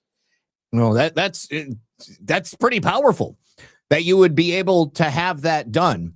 I mean, it goes to show that there are many countries who are controlled to some degree by the Israeli lobby. And it's because of the reason that I've talked about here previously. There is a conflation between criticism of the actions of the Israeli government and the concept of anti-Semitism, right? They're two very different things. when I'm talking about actions by the Israeli government that I disagree with, that has nothing to do with the Jewish people. Sure, the people who are making up the government of Israel may be Jews, but are they doing it solely because of how they worship or what their religion is?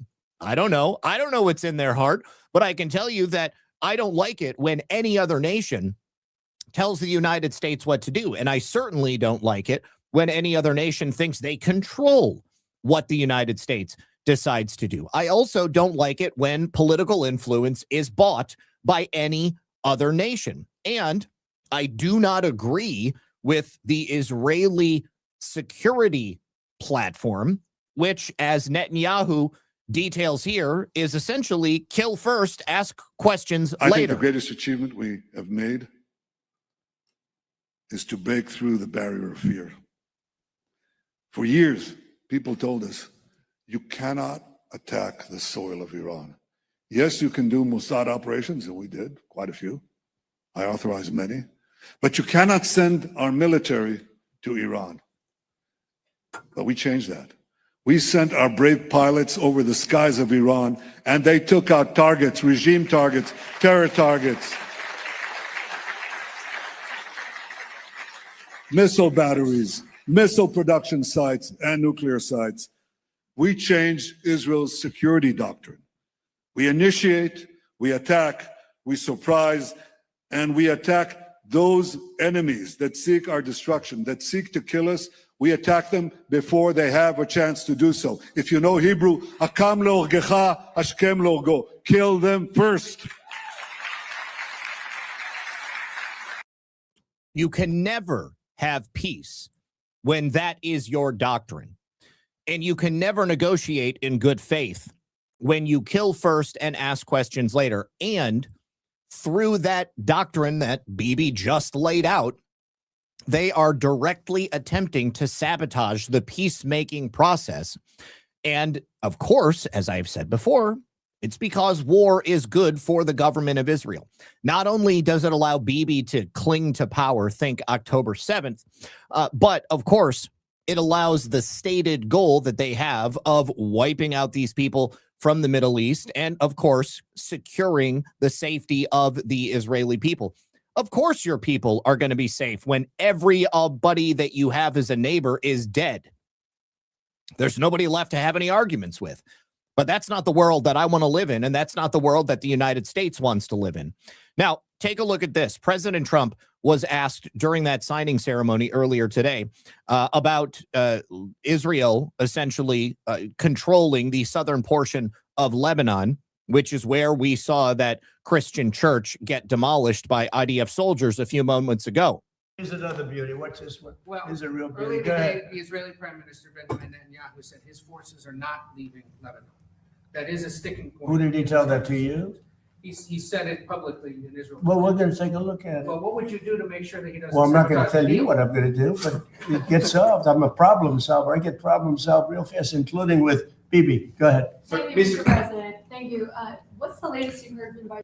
Now, I played that to show you that regardless of what Bibi and the Israeli government may attempt to do, I believe that President Trump is confident in his ability to get this deal done and to essentially isolate Israel in terms of their modern warmongering ways. Nothing has really changed other than Israel's boldness in recent weeks. And a good portion of that is because President Trump has been very forthright, as well as others in the administration have been forthright in suggesting that they need to knock it off, that if we are going to have peace, they're going to have to be a good neighbor. And the only way to force them to be a good neighbor is to unite the rest of the region and the rest of the world.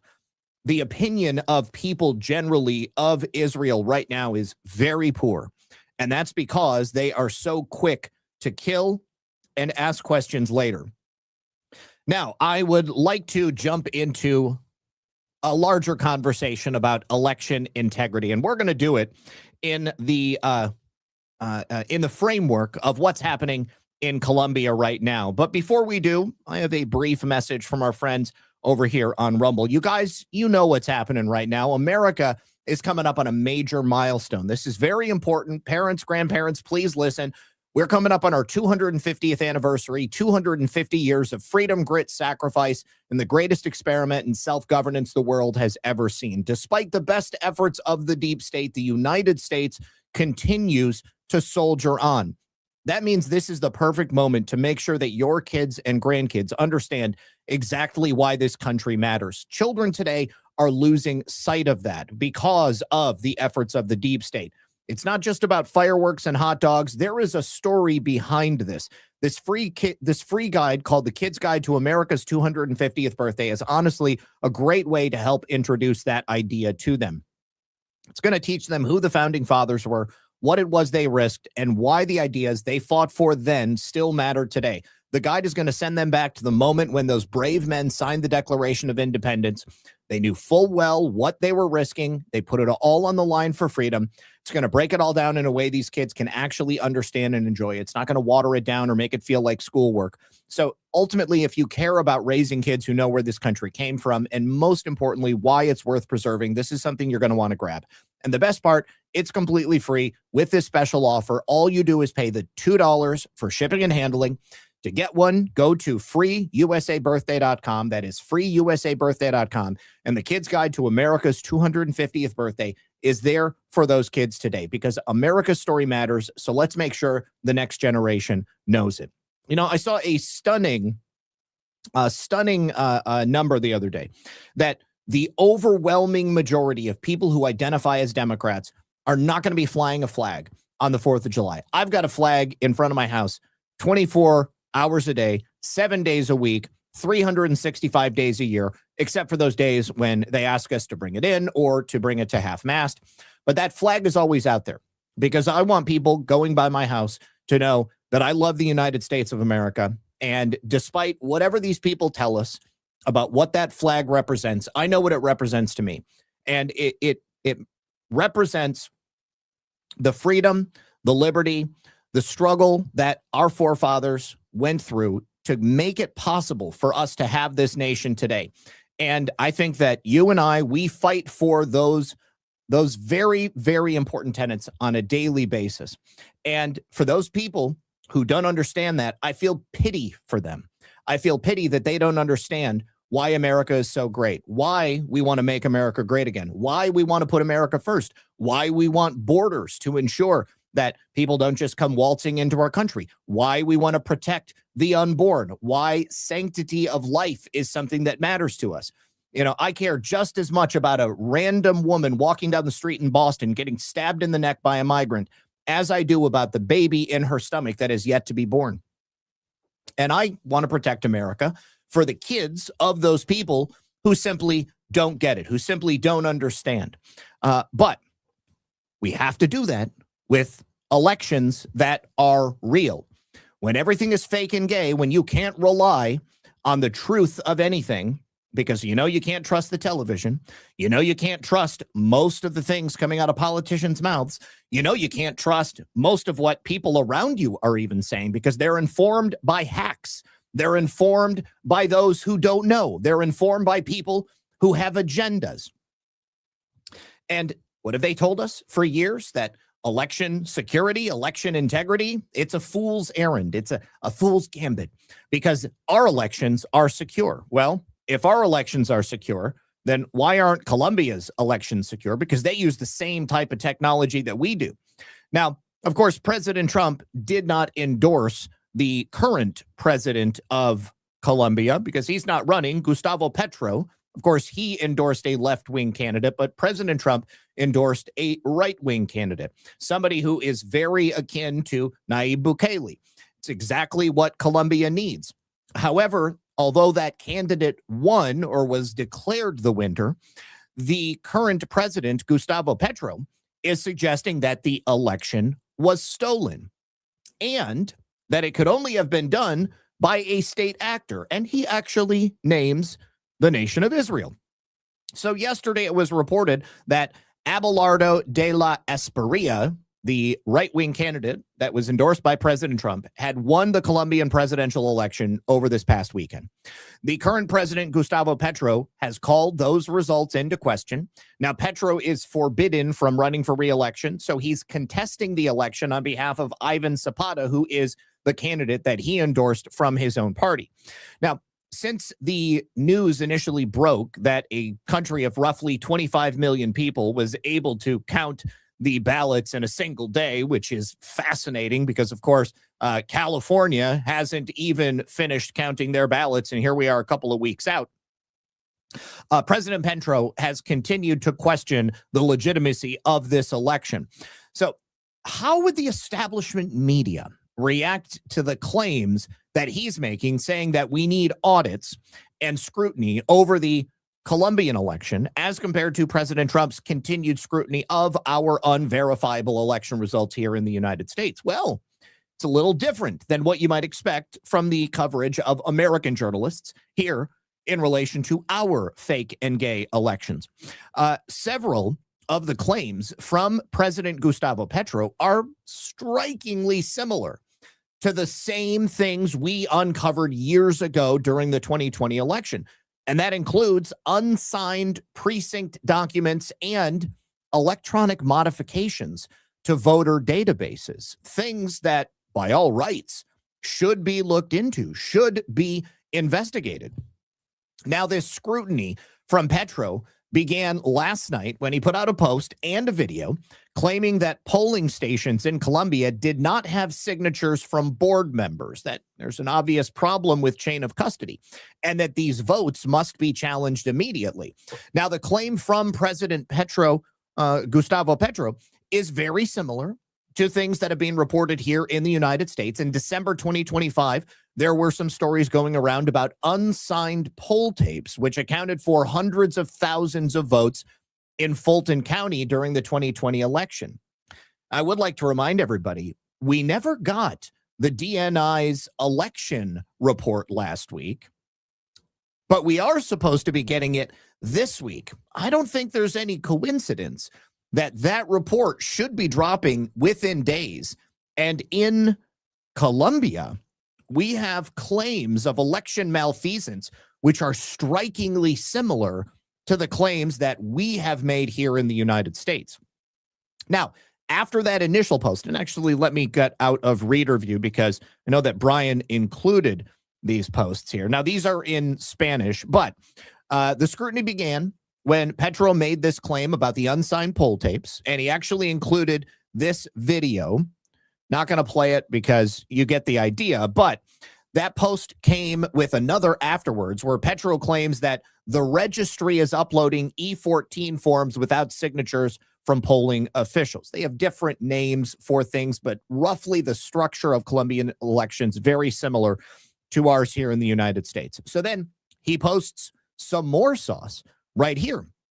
Now, these claims evolved into scrutiny over the software that's used by Colombia. And he referenced a 2018 Council of State ruling that said this software should be replaced with public software. So they use a private electronic voting software system. Again, very similar to what we have here in the United States. Now, Colombian President Petro also stated, I warned that the software of the Batista brothers was vulnerable in this 2018 report. I requested an expert audit of the Batista brothers software, and the registrar of elections did not allow it.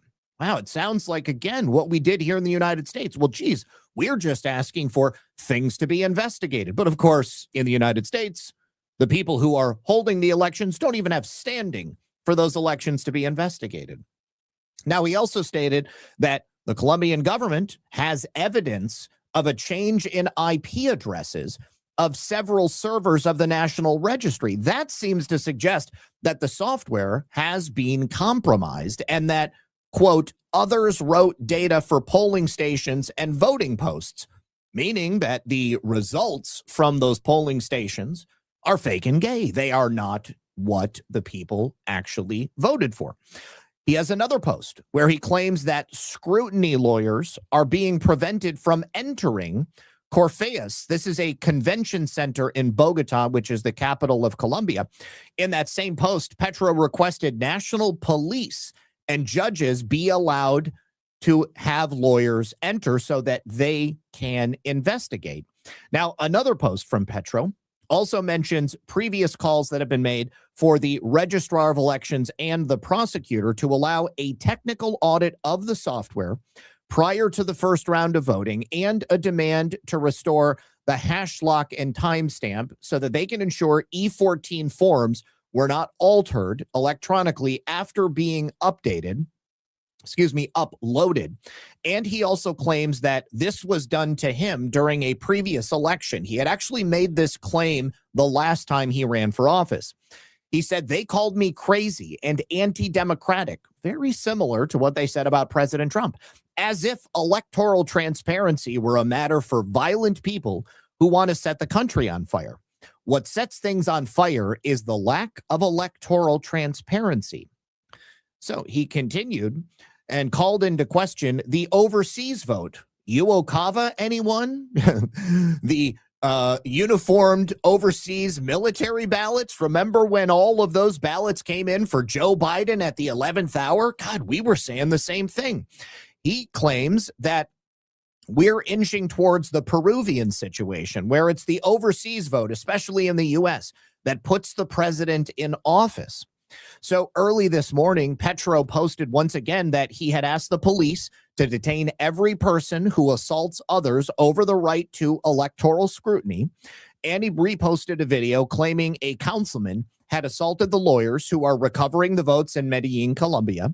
That video, however, shows a man in a blue vest shaking hands with another man. So not exactly somebody getting assaulted, but the post itself mentions vote buying in Colombia and coercion of workers by employees seeking to defeat the labor reform that benefits workers. Now, mainstream media outlets have begrudgingly reported that this new candidate, La Esperia, is the winner. However, several outlets are also reporting that the results are contested and that they are a razor-thin margin.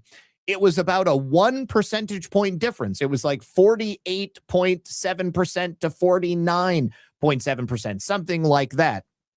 Again, very similar to what we have here in the United States. Now, I want to be clear. I'm not suggesting that La Esperia has not actually won the election, but I am suggesting that the Colombians should have the right to investigate their elections just as much as the United States should have the right to investigate their elections. Now, some very interesting things have happened across South America. Now, if you'll notice here, I've seen these figures going around in the last couple of weeks, and it's particularly notable now that La Esperia has been crowned the winner of this election, even if it's being contested.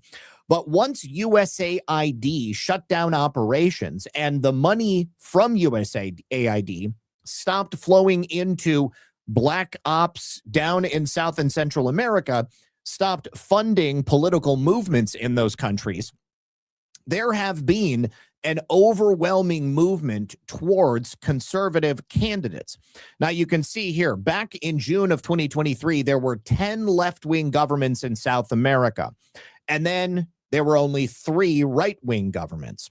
Well, now there are 7 right-wing governments. We've gained 4 presidential seats, and then there are 6 left-wing governments. They have lost those 4 elections.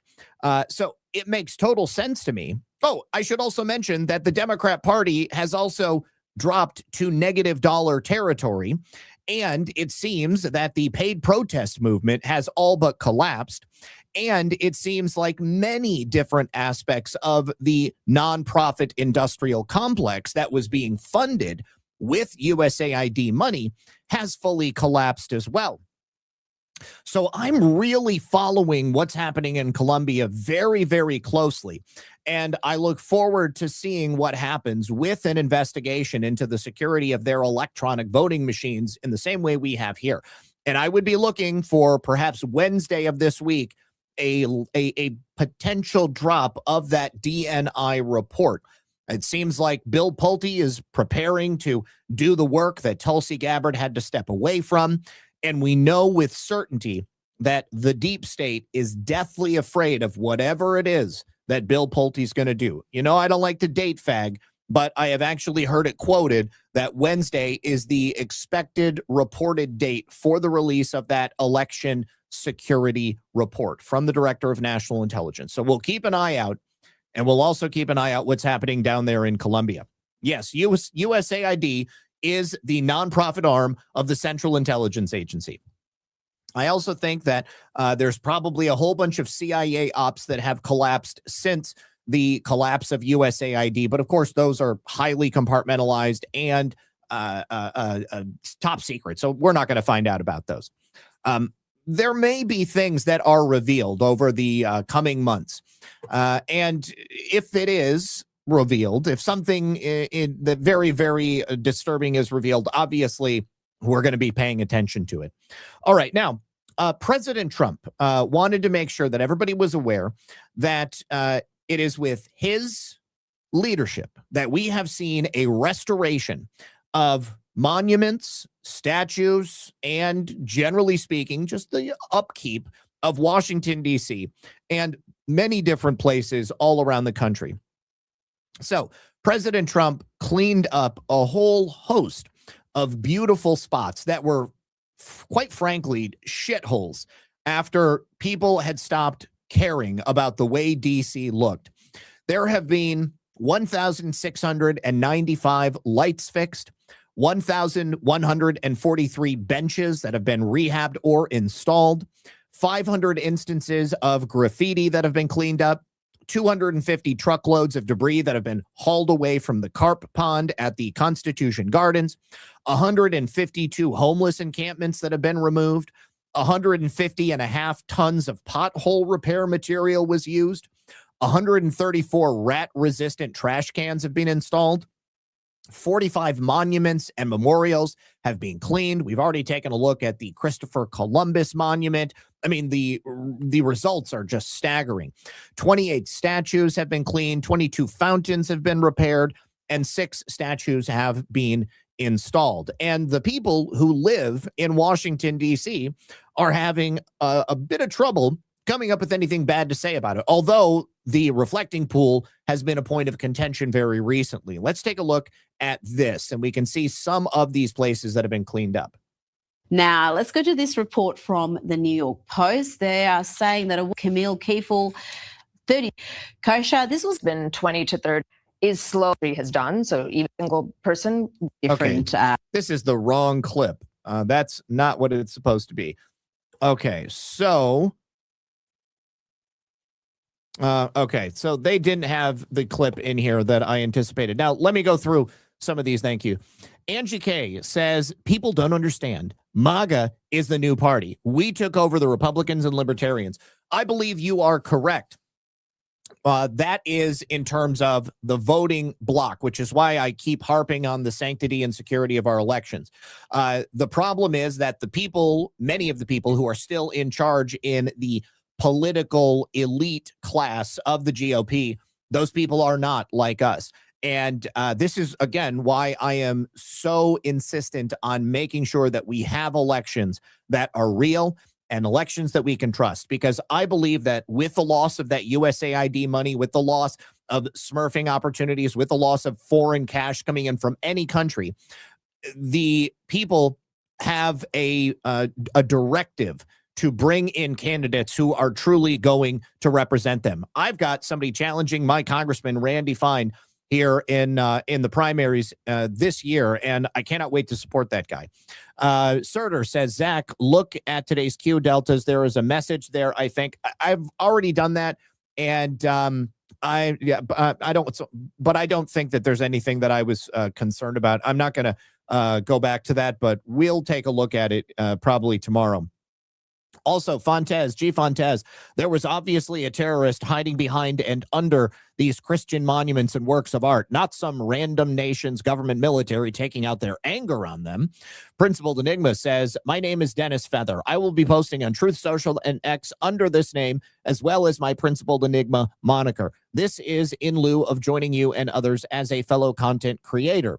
I don't think my 2013 iMac 27 is powerful enough to handle the bandwidth of a live broadcast on today's web. Getting a new system is the only thing holding me back. Stay tuned on Truth Social and X. And on Truth Social, I also post my poetry as well as political satire under My Head Feels Like a Frisbee moniker. Yes, Frisbee is the moniker, is definitely misspelled because that's the way you say it. Okay, awesome, man. Looking to see it. Looking forward to seeing it. All right, now, one of the reasons we have to keep cleaning these things up is because of these insane people. Of course, leftists, communists, they need to destroy the past because only then can they rewrite history. They don't want people to understand who they are, where they came from, what your cultural heritage is, or who is actually ruling your moral and ethical guidebook. God, the Bible, your religion, oftentimes for people of faith, that is where your morals and your ethics are coming from. Communists want everything to be derived from the state. And certainly that is not something that can be done in a society or a community that is based in faith. And societies that remember their past and value their history are much more difficult to control. So these leftist activists are the same people who destroyed all of those statues, who were tearing them down during President Trump's first term. And they're also protesting to keep the algae in the Lincoln reflecting pool. Now, this is obviously probably a little bit tongue-in-cheek, but President Trump is calling attention to it because there have been so many instances of vandalism at the reflecting pool since it was fixed. I also saw people suggesting that a baby duckling in the reflecting pool had died because workers had to put hydrogen peroxide into the water to try to get rid of the algae. Obviously, those people are the same ones who told you to trust the science, but the problem is that they don't understand how science works. Hydrogen peroxide is made up of hydrogen and oxygen. When you add hydrogen peroxide to water, it's going to break down into those two things. It's going to oxygenate the water, and the hydrogen, of course, is going to break off as well. But in that process, oxygenating the water, it's going to help clear out that algae. And there would have to be so much hydrogen peroxide added to the water to kill a duck. We're talking more than I can possibly count. So the government did not kill a duckling. If anything, perhaps the duckling had a problem getting out of the reflecting pool because it had to be drained because of morons like this who came in and destroyed the new liner that was put in. So as we've talked about, it's not particularly unreasonable to, when you understand, why algae would be growing in an environment like this. It sounds like the government, the federal government, the Park Service were expecting that there would be algae. And of course, the cleaning process and the flushing process was all expected and on the books. Now, they've been attempting to continue clearing out the rest of the algae since the moment it was first noted. The fertilizer that was thrown into the reflecting pond definitely made the problem that much worse. And there was only one previous attempt at fixing the leaking basin, and that was under Barack Obama. That was at a cost of $34 million. It did not work. That was more than twice what President Trump put into it. And now the reflecting pool is looking much, much better. And the people who are out there protesting in favor of the algae, they just hate President Trump and they hate America and they're communists. So let's take a look at some of these people. You've probably seen these people out there. Go Algae, Team Algae. They think that by protesting in favor of the algae, they're going to be obviously going against President Trump, because who would want a beautiful reflecting pool? Now, you can see right here some of the pieces of the reflecting pool that have been torn up. There have been many, many different cases of sabotage since the first one that was reported.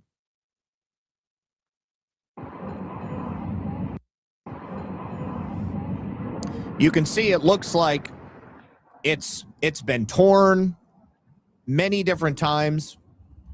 Looks like they've been scraping at the bottom in areas that they hadn't been able to just tear it directly up. Here's another spot. One of the people, I'm sure you guys are aware, that was arrested for this is a former Olympian. A lot of damage has been done by these people, and all they're doing is costing the government more money so that they can, again, have this repaired. But they've been out there. They've been dressed in the typical type of dinosaur costumes that you see people outside of the ice facilities. President Trump, of course, said work will begin immediately on fixing the seriously vandalized reflecting pool. I just inspected it, and I could only say to myself and those gathered around me, wow, who would do such a thing? Only sick, deranged people. We will fix it, he says. President DJT. All right. Now, he also blasted a lightweight ABC reporter, Jonathan Karl, for his reporting over the weekend. He said that these lunatics are doing everything possible to hurt the inside surface after it was just installed. And so many people have been arrested for this. I don't even know exactly how many, but Judge Janine, of course, the district attorney for the U.S. attorney for the District of Columbia, appeared on Sunday, and she said that whomever you are, the leftist vandals that are destroying the pool will face serious consequences. I think these people don't really understand what it is they're getting into when they are engaging in this type of behavior. Let's take a listen. Never zero your optic again. What? Yeah, because the U.S. Trump's got a Crime Stop. Okay, let me make this full screen. Trump's got a Crime Stoppers tip for you. He says lightweight ABC reporter Jonathan Karl was seen sticking his hand into the pool and trying to rip the rubber off the surface. How funny would it be if Jonathan Karl is among those who are charged with the vandalism of the reflecting pool? That would be glorious. Judge, is Jonathan Karl from ABC in trouble? Well, it depends. Anyone who is in a position of vandalizing or attempting to vandalize the reflecting pool will face the criminal justice system in D.C. Look, the president has made it a priority to make D.C. not only safe, but beautiful. And there are several citations that have been handed out to individuals. And these are cases that will be prosecuted to the full extent. If there are more serious Isn't Jonathan Karl the one who lied about him and President Trump having a personal phone call as well? I believe President Trump called him out for essentially making up a conversation that never happened. Products that are put into the reflecting pool to create more algae or a bigger problem, then we'll consider more serious charges. But make no mistake, making D.C. beautiful is a priority. And if you damage, vandalize, or do anything to impact something like the reflective pool, you can be prosecuted. Now, you can see at this point, the water is at the standard height, and it is not a problem for baby ducklings to get in and out. It's not uncommon for mama ducks and baby ducks to go into sources of water, and for those baby ducks to then perhaps have a difficult time getting out if it is a man-made source of water. But it was necessary for the government, the Park Service, to reduce the level of water so that they could then begin the process of repairing. If anything killed those ducklings, then I would say that that is what did it. Now, here we have what appears to be video which shows that the U.S. Park Police have plainclothes officers or perhaps just concerned citizens who are patrolling the reflecting pool so that they can catch these leftists in the act. And that actually happened right here. Take a look. This woman is probably not going to be too happy with the result.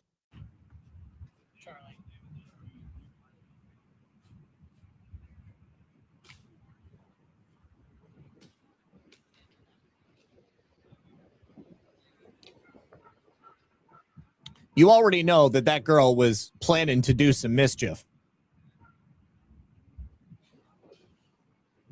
So he's like, ma'am, I just caught you on camera tearing out a piece of the reflecting pool. We're going to need you to come over here and talk with the park police. If you'll just come with me, ma'am, and put your hands behind your back.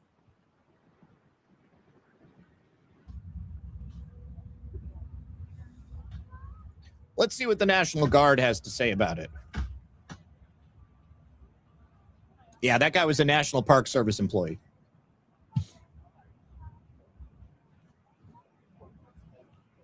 Oh, look at that. It's in her hand. She is directly implicated.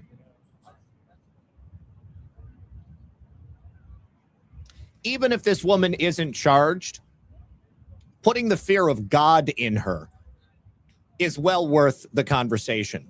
But we can see that the DC police, Capitol Police, Metro Police, I'm not sure, U.S. Police, it says right there. So that would be a federal force, maybe with Homeland Security investigations.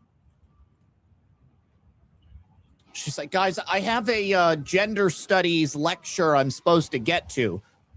You know, I can't even tell if that's a girl. I'll be honest with you. I thought it was a girl based upon the shorts and the shirt, but you look at the face and it could easily be a they, them. But they have brought women over who are probably going to handle the pat down. They're giving her a ticket. Well, a ticket might not be the only thing that happens, because President Trump has, of course, come out and spoken about this even more. He said that 10-year prison sentences are going to be handed out for the people who have destroyed this newly renovated reflecting pool and the grass on the lawn. Remember last week, somebody had used a mower or perhaps a weed whacker to etch 8647 into the giant grassy field of the National Lawn. And he said that the National Mall is now fully enforced. And if you are a left-wing vandal and you are caught defacing any of the national monuments in Washington, D.C., 10 years in prison is what you can expect. So let's see. Do we have... Yes, I have President Trump's post right here. He said, of the many statues and fountains that we rebuilt, renovated, cleaned, and fixed, the only one that was vandalized was the reflecting pool, which is being taken care of ASAP. It has been given a 300-foot-long gash. Chemicals have been illegally placed in the water, and the beautiful new grass field has been destroyed with a gigantic 8647. Oh, it's chemically carved into it, probably inspired by dirty cop James Comey. Please remember that there is a 10-year prison sentence for the destruction or even the attempted destruction of such things, which will be fully enforced. Thank you for your attention to this matter. I look forward again to seeing these people. This came out over the weekend, but numerous people were caught in the act. They were arrested and they were ticketed, and Judge Jeanine Pirro will be taking care of them. All right, now, I'd like to take a brief moment to play a video for you that I saw for the first time yesterday and I thought was incredibly powerful. This man was one of those brain-dead leftists who likely would have found himself defacing the reflecting pool at the National Mall. But the death of Charlie Kirk gave him an opportunity for reflection that he wasn't expecting. Now, this is well worth the listen. It's 3 minutes. However, let's listen to it. I'm actually glad that Charlie Kirk was murdered, but probably not for the reason you think. I was at work when I first found out. A fellow employee had wandered up to me, cell phone in hand, and asked, "Did you hear that Charlie Kirk just got assassinated?" And I, without even a moment's hesitation, responded, "Good! Fuck that Nazi white supremacist piece of shit!" I had never before witnessed such a perfectly blended expression of disgust, disappointment, sadness, and surprise, all through the window of another man's eyes, or experienced a silence so uncomfortable as the one that followed. And although that look on his face now haunts me more and more with each passing day, at the time, it only made me distrustful and upset. But little did I know that the sentence which followed would end up becoming the most profoundly psychologically impactful question that I've ever been confronted with. Have you ever actually watched any of his debates? I decided to end the conversation immediately. This man was clearly a lost cause, one of those intellectually dishonest Kool-Aid drinking types who refuses to engage in good faith with any perspective which contradicts their outstandingly narrow and propagandized worldview. And by this man, I mean me. because I hadn't actually watched any of his debates. I was basing literally every single thing I believe about a human being with thousands of hours worth of publicly available recordings of himself openly expressing his opinions on a small handful of out-of-context clips that had been curated for me by algorithms and media organizations being funded by the political opposition. I foamed at the mouth, right along with the rest of those rabid and bloodthirsty dogs, gleefully mocking those who had been saddened by his death and downplaying the atrocity of it all by suggesting that political violence is just an unfortunate yet necessary step toward our coveted socialist revolution. That is, until I began to notice a common thread. The exact same comment being repeated ad nauseum in nearly every single online space. Have you ever actually watched any of his debates? I didn't think much of it at first. Of course, right-wingers are all regurgitating the exact same talking point. They're in a cult. They're brainwashed. It was an ordinary and boring morning on the day I found out that I am a monster. In that moment where my curiosity got the best of me and I decided to click on some random YouTube thumbnail of Charlie Kirk with his goofy and gummy smile in an attempt to reaffirm my preconceived biases. And it was an unusually stressful afternoon on that very same day when I spoke to my father for the first time in years, despite the fact that he had always loved and supported me unconditionally.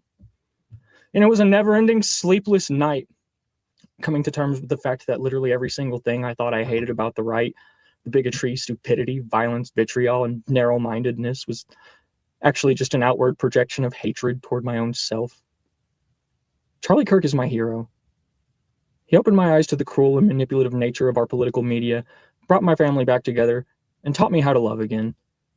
And to anyone who takes issue or offense with that, I'm going to do exactly what he would have done and challenge you to answer a simple, honest, and straightforward question. Have you ever actually watched any of his debates? So you see what he did there? He made you think that he was still a shit lib. And a lot of people reacted viscerally to it in the chat. But it wasn't about him hating Charlie Kirk and hating America or what Charlie Kirk said really or stood for. It was really about him being brainwashed and him ultimately hating himself.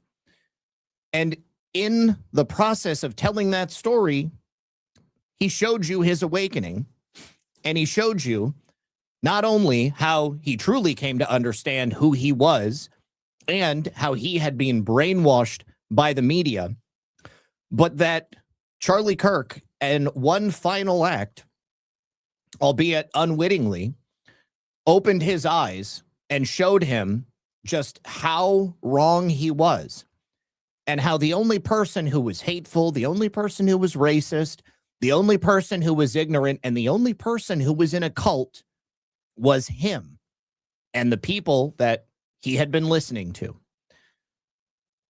I thought that was powerful.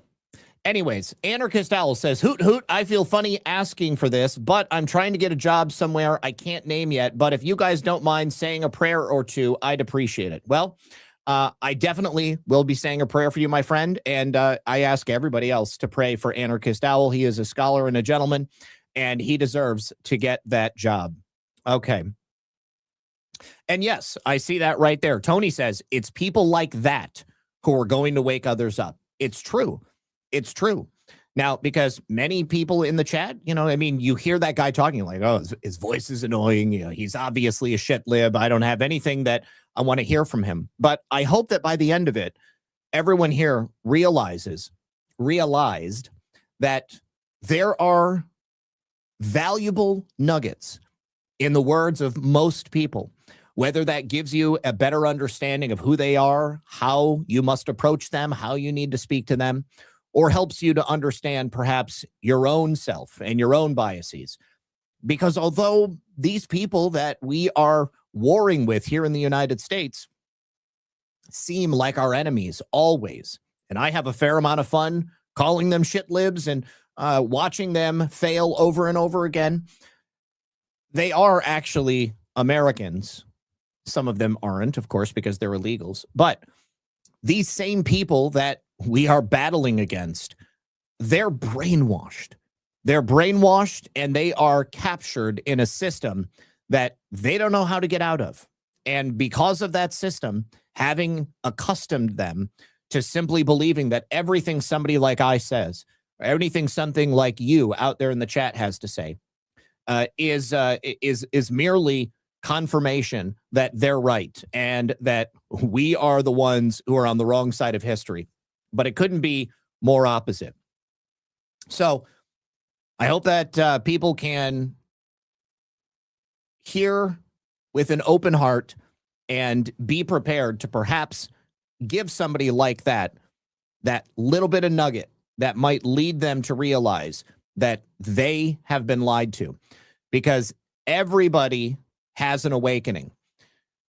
You can only wake up when you lead yourself to the truth, or you are led to the truth, which then causes you to hear it.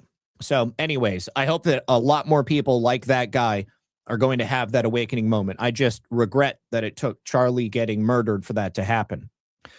Now, here is one of those shit-lib idiots that we are going to laugh at. This happened yesterday at Delaney Hall in New Jersey.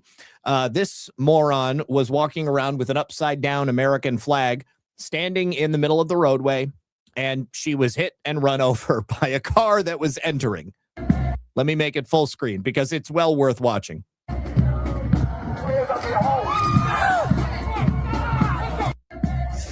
And they're all like totally confused as to how this could happen. You walk in the middle of traffic, there are cars driving by, you're bound to get hit. Yeah, the car is definitely all right. She barely weighs $120, so, you know, if anything, a little bit of road rash on the wheel. But I think she's probably okay, too. I watched it in slow motion, and it looks like her foot didn't even get run over. But she's got a bruise on her hip. That's about it. All right. Thank you very much to Trump1, who says Happy Father's Day yesterday. Zach, thank you so much, Trump1. Sean Joe, thank you for 1, 2, 3, 4 cookies. I appreciate you, buddy. Thank you so much. All right. So, good news coming out of Wisconsin. The Supreme Court, which is overwhelmingly left-wing, has just struck down the Wisconsin policy of race-based college grants. And this has been the way that Wisconsin did it for college grants for many, many decades. And this is because it's a violation of the Equal Protection Clause. So back in 1985, Wisconsin created something called the Minority Undergraduate Retention Grant Program. They did this through the state legislature, passing a law, Wisconsin Statute 39.44. Now, for decades, the program provided small needs-based grants between $250 and $2,500. These were designed to help retain students at private colleges and technical colleges. Now, the catch is eligibility was only based upon race. It was explicitly the color of your skin, your race or ethnicity. So you could get these grants if you were Black or African-American, Hispanic, Indian, or some Southeast Asian group. Now, if you were white, you didn't qualify for any of it. Like, F you, whitey, you've got your own money. I know we're taking your money so that we can give it to these people, but you know what I mean. So in 2021, the Wisconsin Institute for Law and Liberty, also known as WIL, on behalf of 5 Wisconsin taxpayers, argued that the program is unconstitutional because it discriminates against students who do not qualify based on race, which is white, Asian, or other students who might similarly have a financial need, but because of the color of their skin, they were shut out of the process. So now the Wisconsin State Supreme Court has completely struck down the program. They've ruled that grants reserved for specific racial and ethnic groups are, in fact, a violation of the Equal Protection Clause of the Constitution. This was fascinatingly a unanimous decision, 7-0, and it actually affirmed a prior decision from the appeals court. Now, the liberal majority court, it is 4 liberal to 3 conservative, roughly.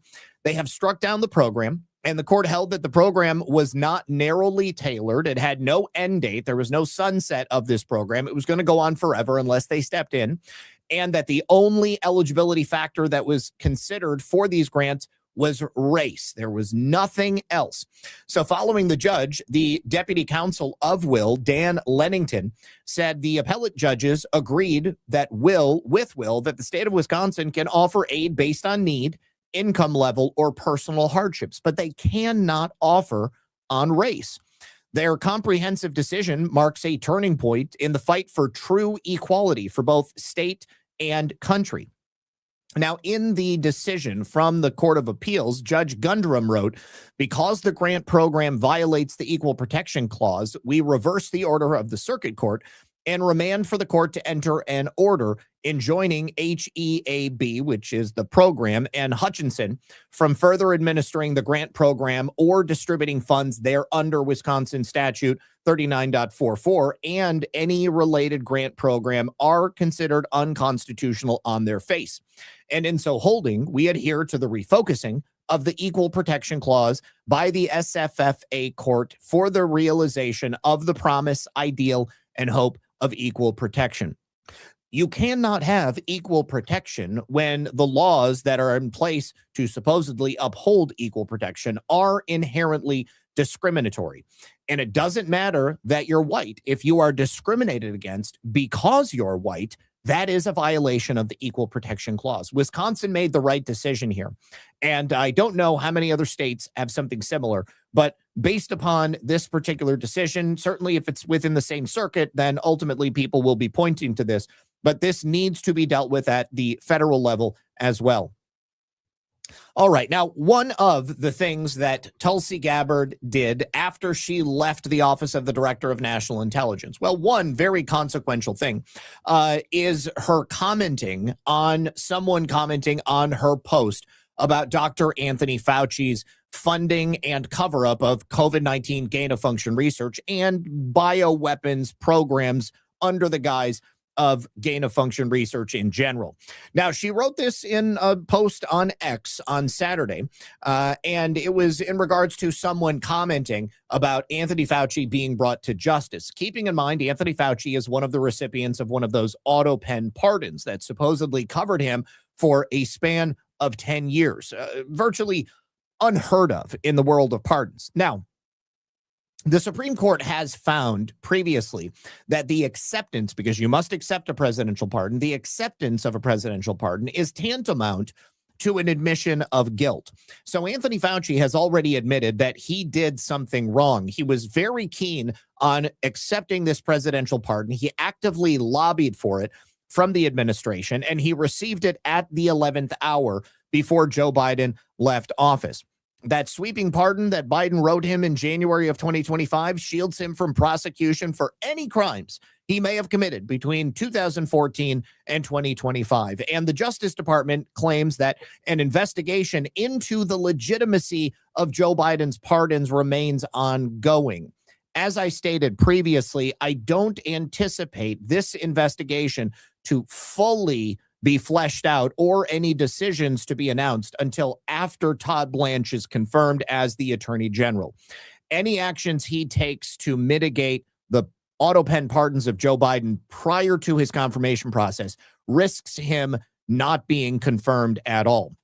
Now, she responded to this user on X because this person claimed that she didn't create a path to prosecute Fauci on X. And I think it's obvious that she did. I mean, she specifically put out 2 releases related to Anthony Fauci and the crimes he committed during the run-up to the COVID-19 pandemic and then the pandemic itself. But she wrote simply on X, he lied to Congress in 2024. There is a path. Now, with this release from last Thursday, these never-before-seen documents exposing Anthony Fauci's role in the creation of the COVID-19 pandemic and the cover-up of the COVID-19 pandemic and the coordination with the intelligence community, completely faking these papers for COVID-19's origins and denying his role in gain-of-function research, which led to this viral outbreak, regardless of how deadly it may have been.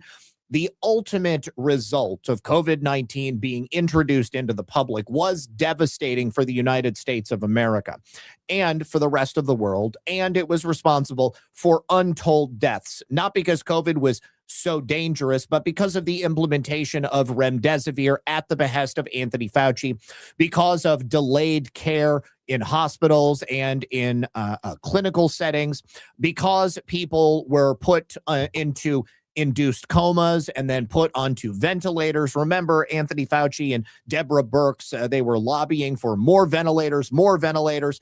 Once you go onto a ventilator, your body stops working, and then they take you off that ventilator, and you can't continue to live. Many people, such as Grace Asher, not Grace Asher, Grace. What is Grace's dad's name? I can't remember Grace's last name.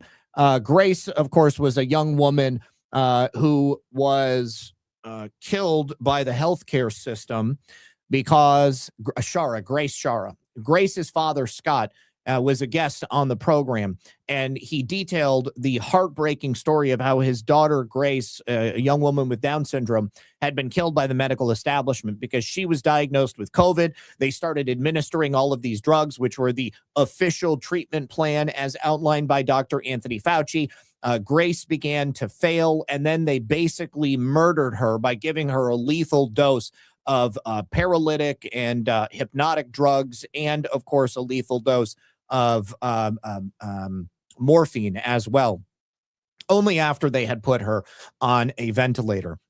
So people like Grace died as a result of Dr. Anthony Fauci. Crimes against humanity are not crimes that have any statute of limitations.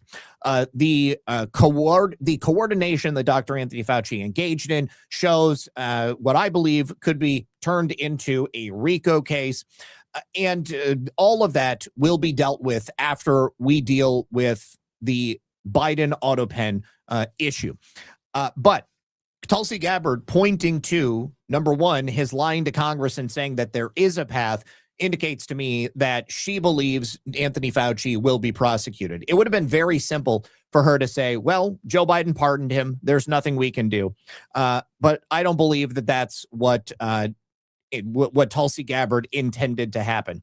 I think that she intended for Anthony Fauci to be prosecuted after the pardon is null and void. President Trump has already declared in his mind that the pardons are null and void. And so Fauci killed my dad, G.R. Dunlap says. G.R. Dunlap, I am so sorry. I believe that Anthony Fauci was responsible for the death of Lisa's mother and for the death of Lisa's grandmother. And these people need to pay. And there are countless individuals just like you guys who are in the exact same position. And Anthony Fauci needs to be held to account. He needs to be brought to justice. So I think that that was Tulsi Gabbard's plan. It is still playing out. I am watching with great intensity. All right. Now, let me say thank you to Shanjo for 3 more cookies. Thank you, buddy. All right. Now, we also have word coming out of Minnesota. I don't believe that this is going to stand either, but a federal judge has just quashed the grand jury subpoenas that were targeting Tim Walz, Mayor Jacob Fry, and I don't know about Keith Ellison. Doesn't sound like he's included in this, but this federal judge today quashed those grand jury subpoenas that were issued to Walz and Fry and I guess other Minnesota officials. This was U.S. District Judge Patrick Schiltz, who's a George W. Bush appointee. He said that the subpoenas were retaliatory. The subpoenas were retaliatory. There is evidence that all of these individuals engaged in whistleblower retaliation. They were knowingly allowing the fraud to take place because they were worried about their political futures. These subpoenas came in January.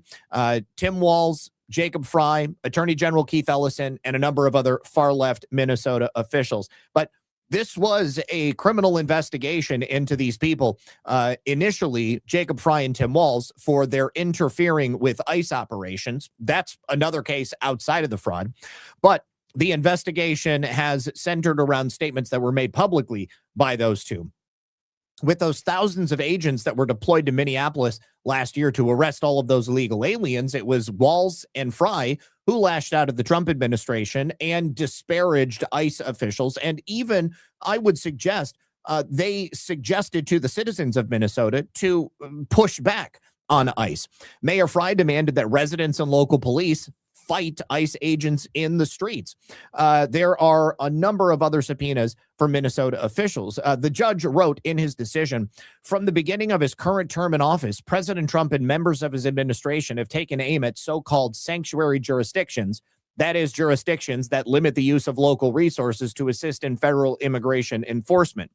President Trump has repeatedly insulted Minnesota generally and its Somali population in particular because they're freaking criminals, targeted Democrat-led cities for expanded deportation efforts, asserted that Democratic officials who oppose the deployment of National Guard troops for immigration enforcement should be jailed, issued multiple executive orders threatening to cut off federal funding to sanctuary jurisdictions, do it, and sued Minnesota and some of its political subdivisions, seeking to invalidate state and local provisions limiting assistance to federal immigration officials.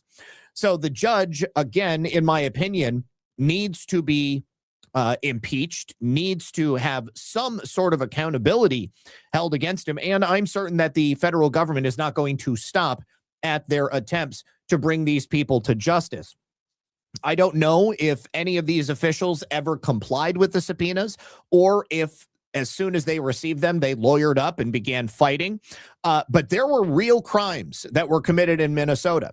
This judge is showing that just like all of the other deep state judges out there, he is willing to cover for the illegal actions of public officials.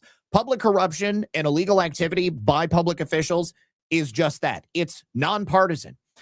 This stuff needs to be brought to account. They must be brought to justice. They must be held responsible for the actions that they committed and for the harm that has been done to Americans and to the people of their state.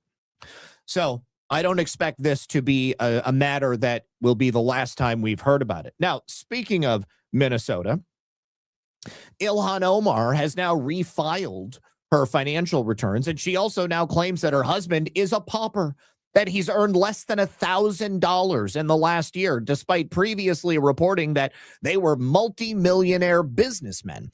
So these new financial disclosures show that her husband, Tim Minette, has earned less than $1,000 from all of his combined jobs in the year 2025. And this is, of course, very different from previously when she stated that they were worth up to $30 million. And largely that was because he was such a savvy businessman. Now, these new financial disclosures, again, only reported income for Minette after his now defunct California-based wine business, Est Cru, had been wound down and invalidated. Now, that company had bottles of wine that they would sell. One of them was called the Devil's Lie. They only generated between $200 and $1,000 before it was dissolved last April, and no income was listed from his primary business, Rose Lake Capital, which is very different from what he had stated previously. This is a venture capital firm he founded back in 2022 with another Democrat operative by the name of Will Haler. Now, she also claims their joint assets are now only somewhere between $20,000 and $125,000, and that they carry between $30,000 and $100,000 in debt, which includes credit cards and student loan balances. So that puts their net worth at roughly negative $95,000.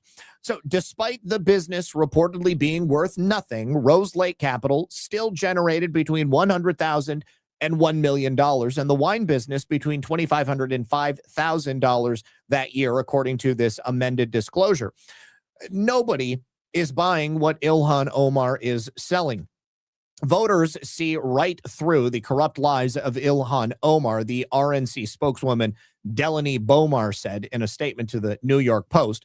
Omar has spent her entire career covering up Democrat-enabled fraud that costs taxpayers billions, so it's no surprise that she would do the same for her husband. Now, if we take a look at the 2024 financial report, you probably remember Omar initially listed Minette's ownership stakes in Rose Lake Capital and Est Cru at somewhere between $5 and $30 million combined. But only after people began to ask questions did she file those amended filings back in March. She claimed the massive discrepancy was due to an accounting error, settling something to do with the decimal place, a dollar here, a dollar there, a zero here, a zero there. Either way, Ilhan Omar married her brother to get him the citizenship that he now enjoys, even if he may not be living here in the United States. That is an immigration-related crime, and President Trump continues to talk about that. Again, I think we're waiting for Todd Blanche to be officially confirmed as the Attorney General of the United States before the Office of the Attorney General and the Department of Justice can go hard. So we're just going to continue to expose it up until that point. All right, let's talk about some arrests. A teacher in Illinois has just been arrested. Turns out he is a Tren de Aragua gang member. He was arrested because of a triple murder case, a mass shooting that resulted in the deaths of 3 people. And Democrats want her released from jail. She reportedly came to the United States in 2021. She overstayed her visa, and then she assisted in the killings. She drove 2 gunmen who were affiliated with Tren de Aragua, where they drove around, they opened fire, and she helped them flee the scene. 3 were killed, several were injured. Let's take a listen. National helped 2 alleged members of the violent Tren de Aragua gang acting as a getaway driver after a deadly house party shooting that left 3 people dead. The 2 alleged gunmen have since been deported, but critics say Chicago's sanctuary policies allowed this suspect to slip through the cracks after local authorities released her from jail without notifying ICE. Border czar Tom Homan joins us in moments on this. But first, senior correspondent Mike Tobin is reporting live out of Chicago. He's got the exclusive for us. Mike. And Sandra, Immigration and Customs Enforcement now has in custody this former Illinois high school teacher who they say assisted a Tren de Aragua mass shooting, and it gets more complicated from there. Giovanna Mercedes Moreno Ochapinte, 32 years old, first entered the U.S. in October of 2021 with the visa waiver program, but she was supposed to leave January 2nd, 2022, and she overstayed her visa. Skip forward to December 2nd, 2024, when the Department of Homeland Security says she drove 2 gunmen affiliated with the Venezuelan gang Tren de Aragua to a house party in the Gage Park area of Chicago, where they allegedly opened fire. 3 people were killed, several others injured. Federal authorities say Moreno Ochapinte also helped the gunman flee the scene. Ochapinte, I should say. The 2 men she allegedly drove to the scene also helped the gunman flee the scene. Ochapinte, I should say. The 2 men she allegedly drove to the scene and helped escape, Ricardo Grandillo Padilla and Edward Martinez Sermeno, have both been arrested and deported. Chicago police arrested this former teacher December 5th, 2025. Federal authorities say she had weapons in her car at the time of the arrest. Well, I just got a solicitation from a Chinese person asking me if I want to be a distributor for 3D printers. This is the methodology that the intel communities use to have you caught up in surveillance because it's an email from a Chinese national. I've received it in my inbox. And of course, I did not reach out to this person. But now, because I've been in some form of contact with a Chinese national, I am likely having my communications surveilled. And that's fine. I am a patriot. I've got nothing to hide. I am fully in favor of making America great again. But I don't think that these are America firsters that are going to be listening in on me. There is nothing in my bio that has not registered with FARA. Of course not, because I don't take any money from foreign governments, and I never would. But this is the kind of thing that has been shown to be used by bad actors within the United States intelligence community. So let's also check in with the arrest of a Black Lives Matter activist from Phoenix who was just indicted on 9 felony counts of check fraud. Jarrett Maupin has been indicted on 9 felony counts. Prosecutors alleging he fraudulently cashed checks.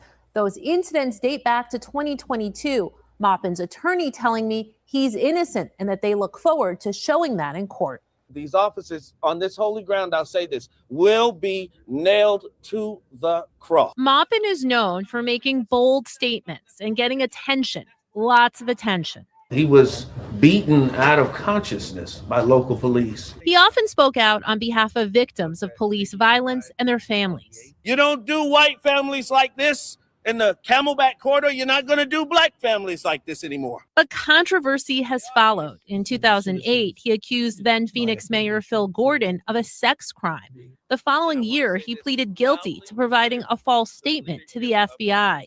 In September, he petitioned city leaders to rename a street after Charlie Kirk. Garrett Barton Maupin Jr. Then came the latest indictment. Maupin appeared in court pleading not guilty, his attorney explaining his tie to the community. He is currently a candidate for Phoenix City Council, so he's not going anyplace. Court documents show he cashed personal checks belonging to two people and a cashier's check from a business.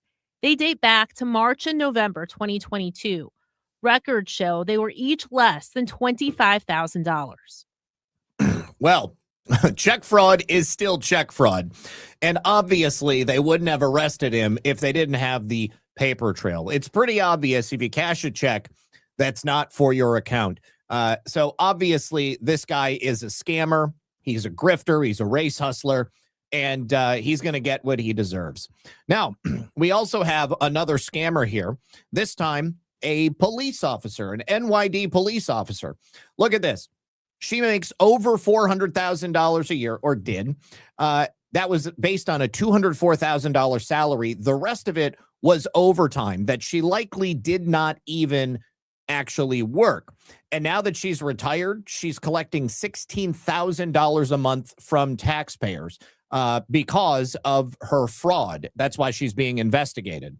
NYPD's highest paid employee has to retire early due to her jaw-dropping overtime pay. Records showed Lieutenant Quathisha Epps overworked roughly 74 hours a week, pulling in over $400,000 only for the last year. She was paid $204,000 for overtime for her desk job, which would be enough to cover the salaries of 3 new NYPD officers. For comparison, her boss earned $292,000 in total for the same year. The officer's early retirement comes as she faces an internal probe into alleged falsified overtime hours. Now, as she is facing a return to patrol and a pay cap, Epps is set to retire just shy of 20 years early, meaning she will miss out on a $12,000 annual bonus for long-term officers and part of her pension, but will still collect around $16,000 a month. Meanwhile, the NYPD has only 30 days to complete its investigation before Epps' pension kicks in.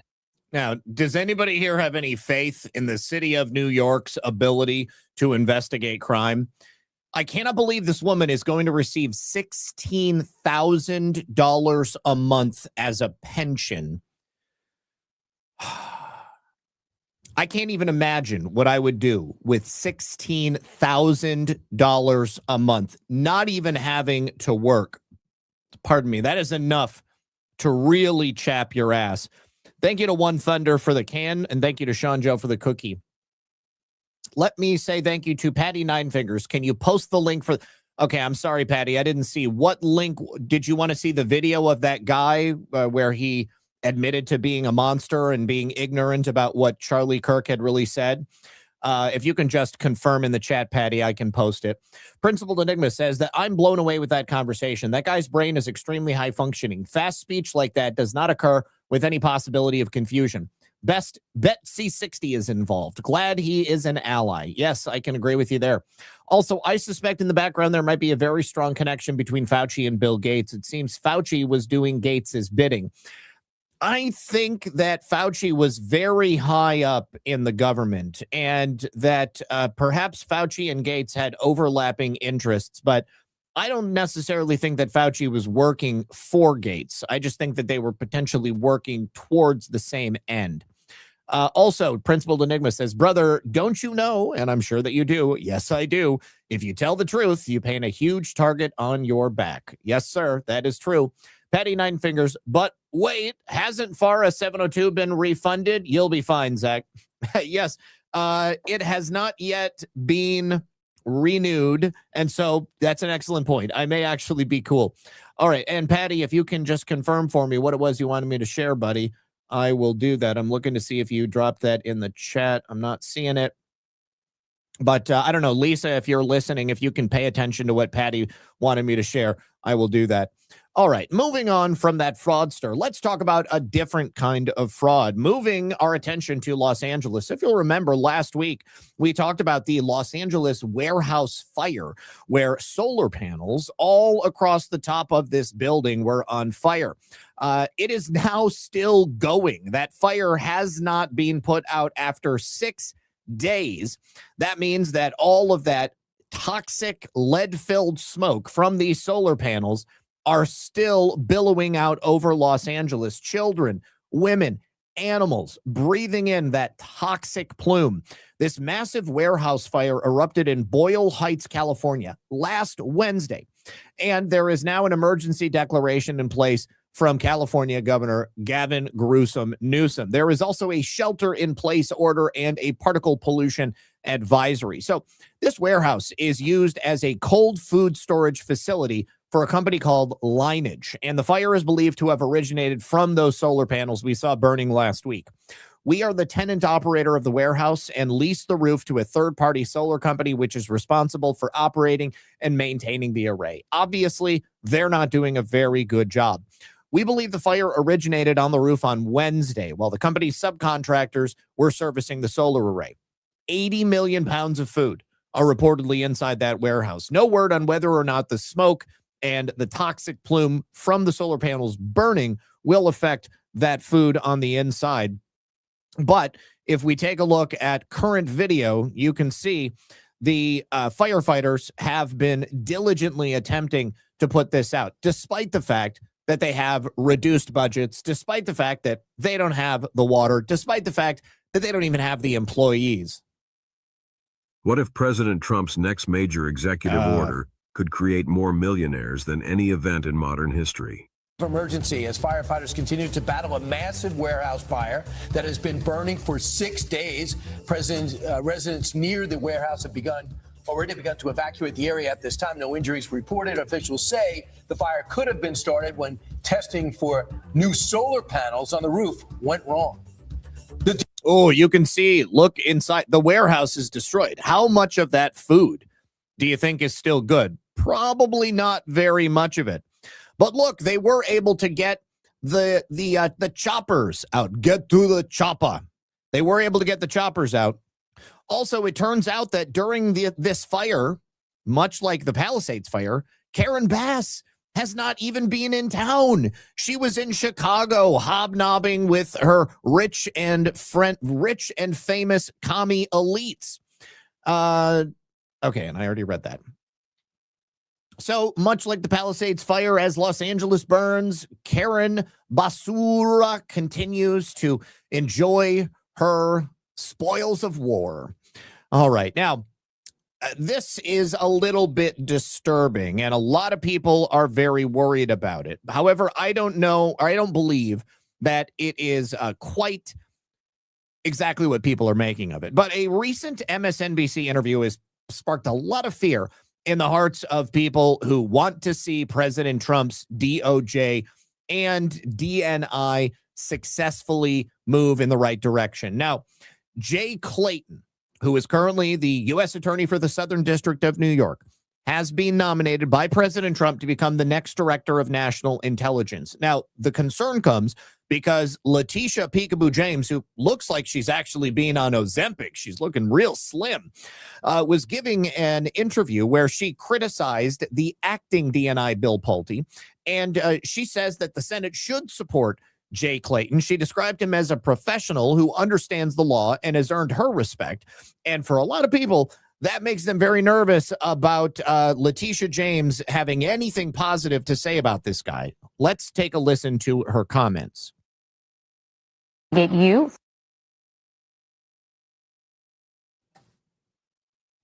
for insurance fraud. Yesterday, I believe, was his first day as acting. Well, it's no wonder she doesn't like Bill Pulte, because he referred her for insurance fraud and mortgage fraud. Director of National Intelligence. What do you think he may do in that job when given the full arsenal of the nation's secrets? Well, as you know, he violated my privacy rights and the rights of others. And I am. No, he didn't.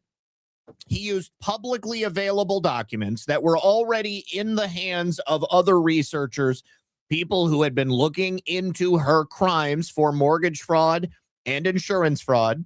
And Bill Pulte used that publicly available information to create a criminal referral. Bill Pulte didn't do or say anything that anybody else with a computer and a little bit of elbow grease and know-how couldn't have already done and didn't already do. Concerned that obviously he will do more damage to the United States if, in fact, he continues with this position. I hope that they would go forward and the United States Senate would support the candidate who was once the Attorney General for the Eastern District here in the state of New York, who, though he doesn't have all of the credentials, he is someone who has been professional and someone who knows the law and someone who... So as you can see, Letitia James doesn't specifically say that Jay Clayton and her are buddies. It's more likely to me that she just believes that Jay Clayton is better for her than Bill Pulte is, because Bill Pulte has already implicitly come after her. But I see nothing in the appointment of Jay Clayton to suggest that he's going to come in there and do anything other than what President Trump wants him to do. But I do think that Bill Pulte is going to have a lot of fun before he leaves there. So looking forward to seeing how this all pans out. But I just don't think that the panic is warranted. All right. Now, saw this over the weekend, and a couple of different horrific incidents with vehicles on the road. Sadly, yet another semi-truck has gone and wrecked on the 210 freeway, this time in Irwindale, California. The driver allegedly lost control and jackknifed. One woman was killed. 32 others have been injured. And the reason I think that this is the same type of situation we've seen with semi-drivers over and over again is because the authorities have yet to release the identity of the individual who caused the crash. Now, a dash cam video has shown the moments leading up to this deadly crash where he jackknifed on the 210 freeway early Saturday morning. Shows him veering off the right shoulder before crossing the center divider and colliding with several vehicles. Let's go ahead and watch. And actually, I believe that this may be local news coverage. 1 second. The Fed just installed a kill switch in your bank account. If you have over $100,000 sitting in a traditional... An exclusive eyewitness. Okay. Let me make this full screen, and okay, it is. An exclusive eyewitness news. Okay, so first of all, he begins to veer off to the side. Looks like he's driving a truck for Target.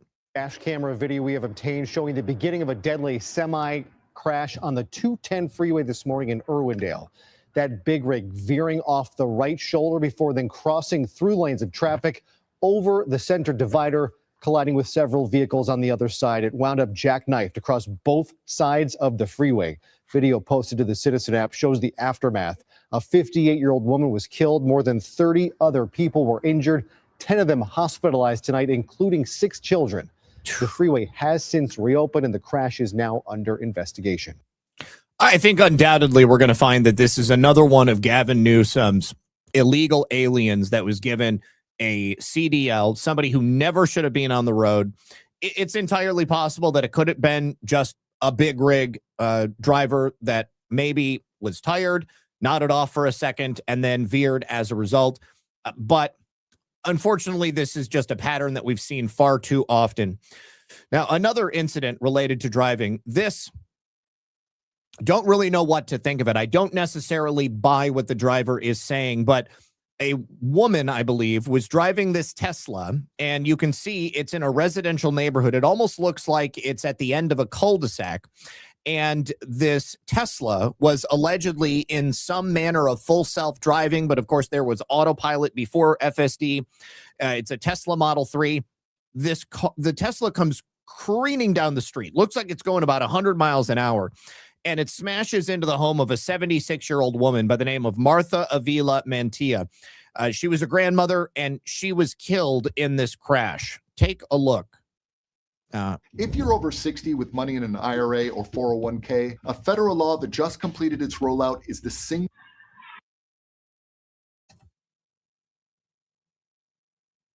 Let me make this full screen so you can see this. This is absolutely insane. So this Tesla must have been going like 100 miles an hour with as fast as it looks.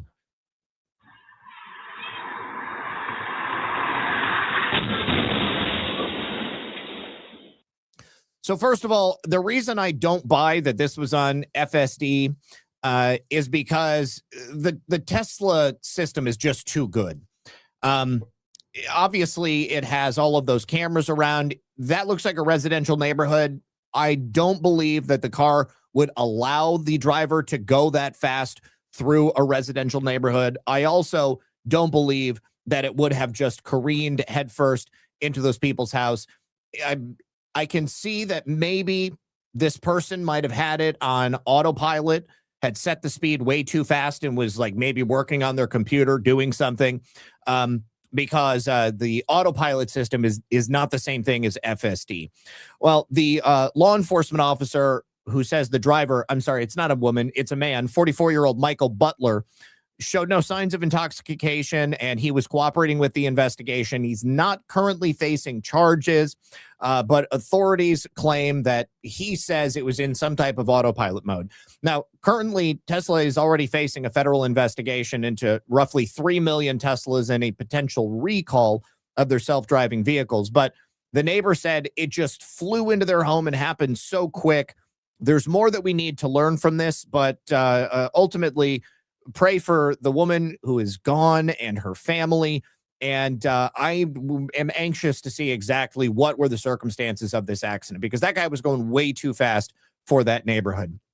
All right, you guys, we are going to go ahead and call it there because my mom is here. We need to get some dinner.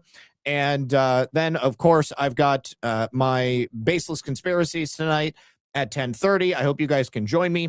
Before we go, I have one final message from our friends over here on Rumble. You guys, you've probably noticed Rumble is growing very fast. It's not going to be slowing down anytime soon. They're building up a real alternative to big tech that puts creators first and actually protects free speech. And right now, there is Rumble Premium. It's an easy way to upgrade your experience because with Premium, you get ad-free viewing across the platform, no pre-rolls, no interruptions, just the content that you came for. Plus, Premium members unlock exclusive content like bonus videos, behind-the-scenes drops, and even more from your favorite creators. Right now, Rumble is offering $10 off an annual subscription.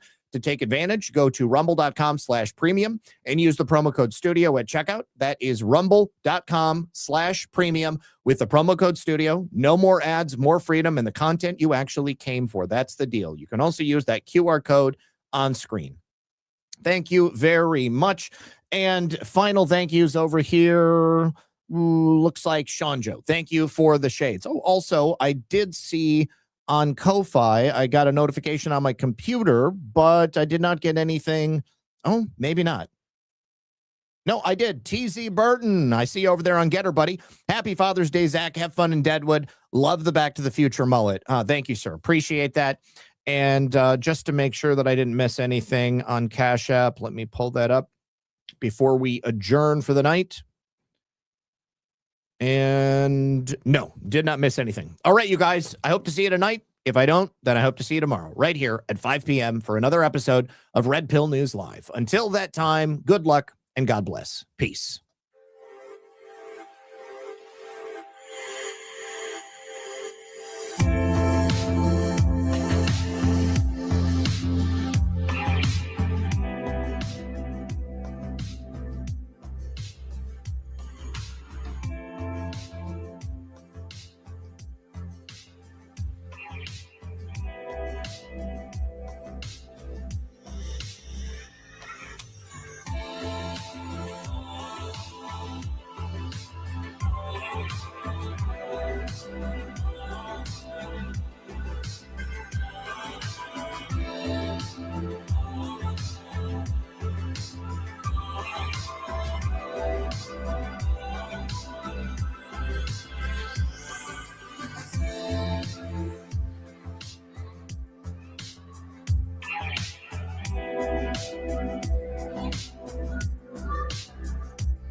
Make sure you hit that like button on your way out.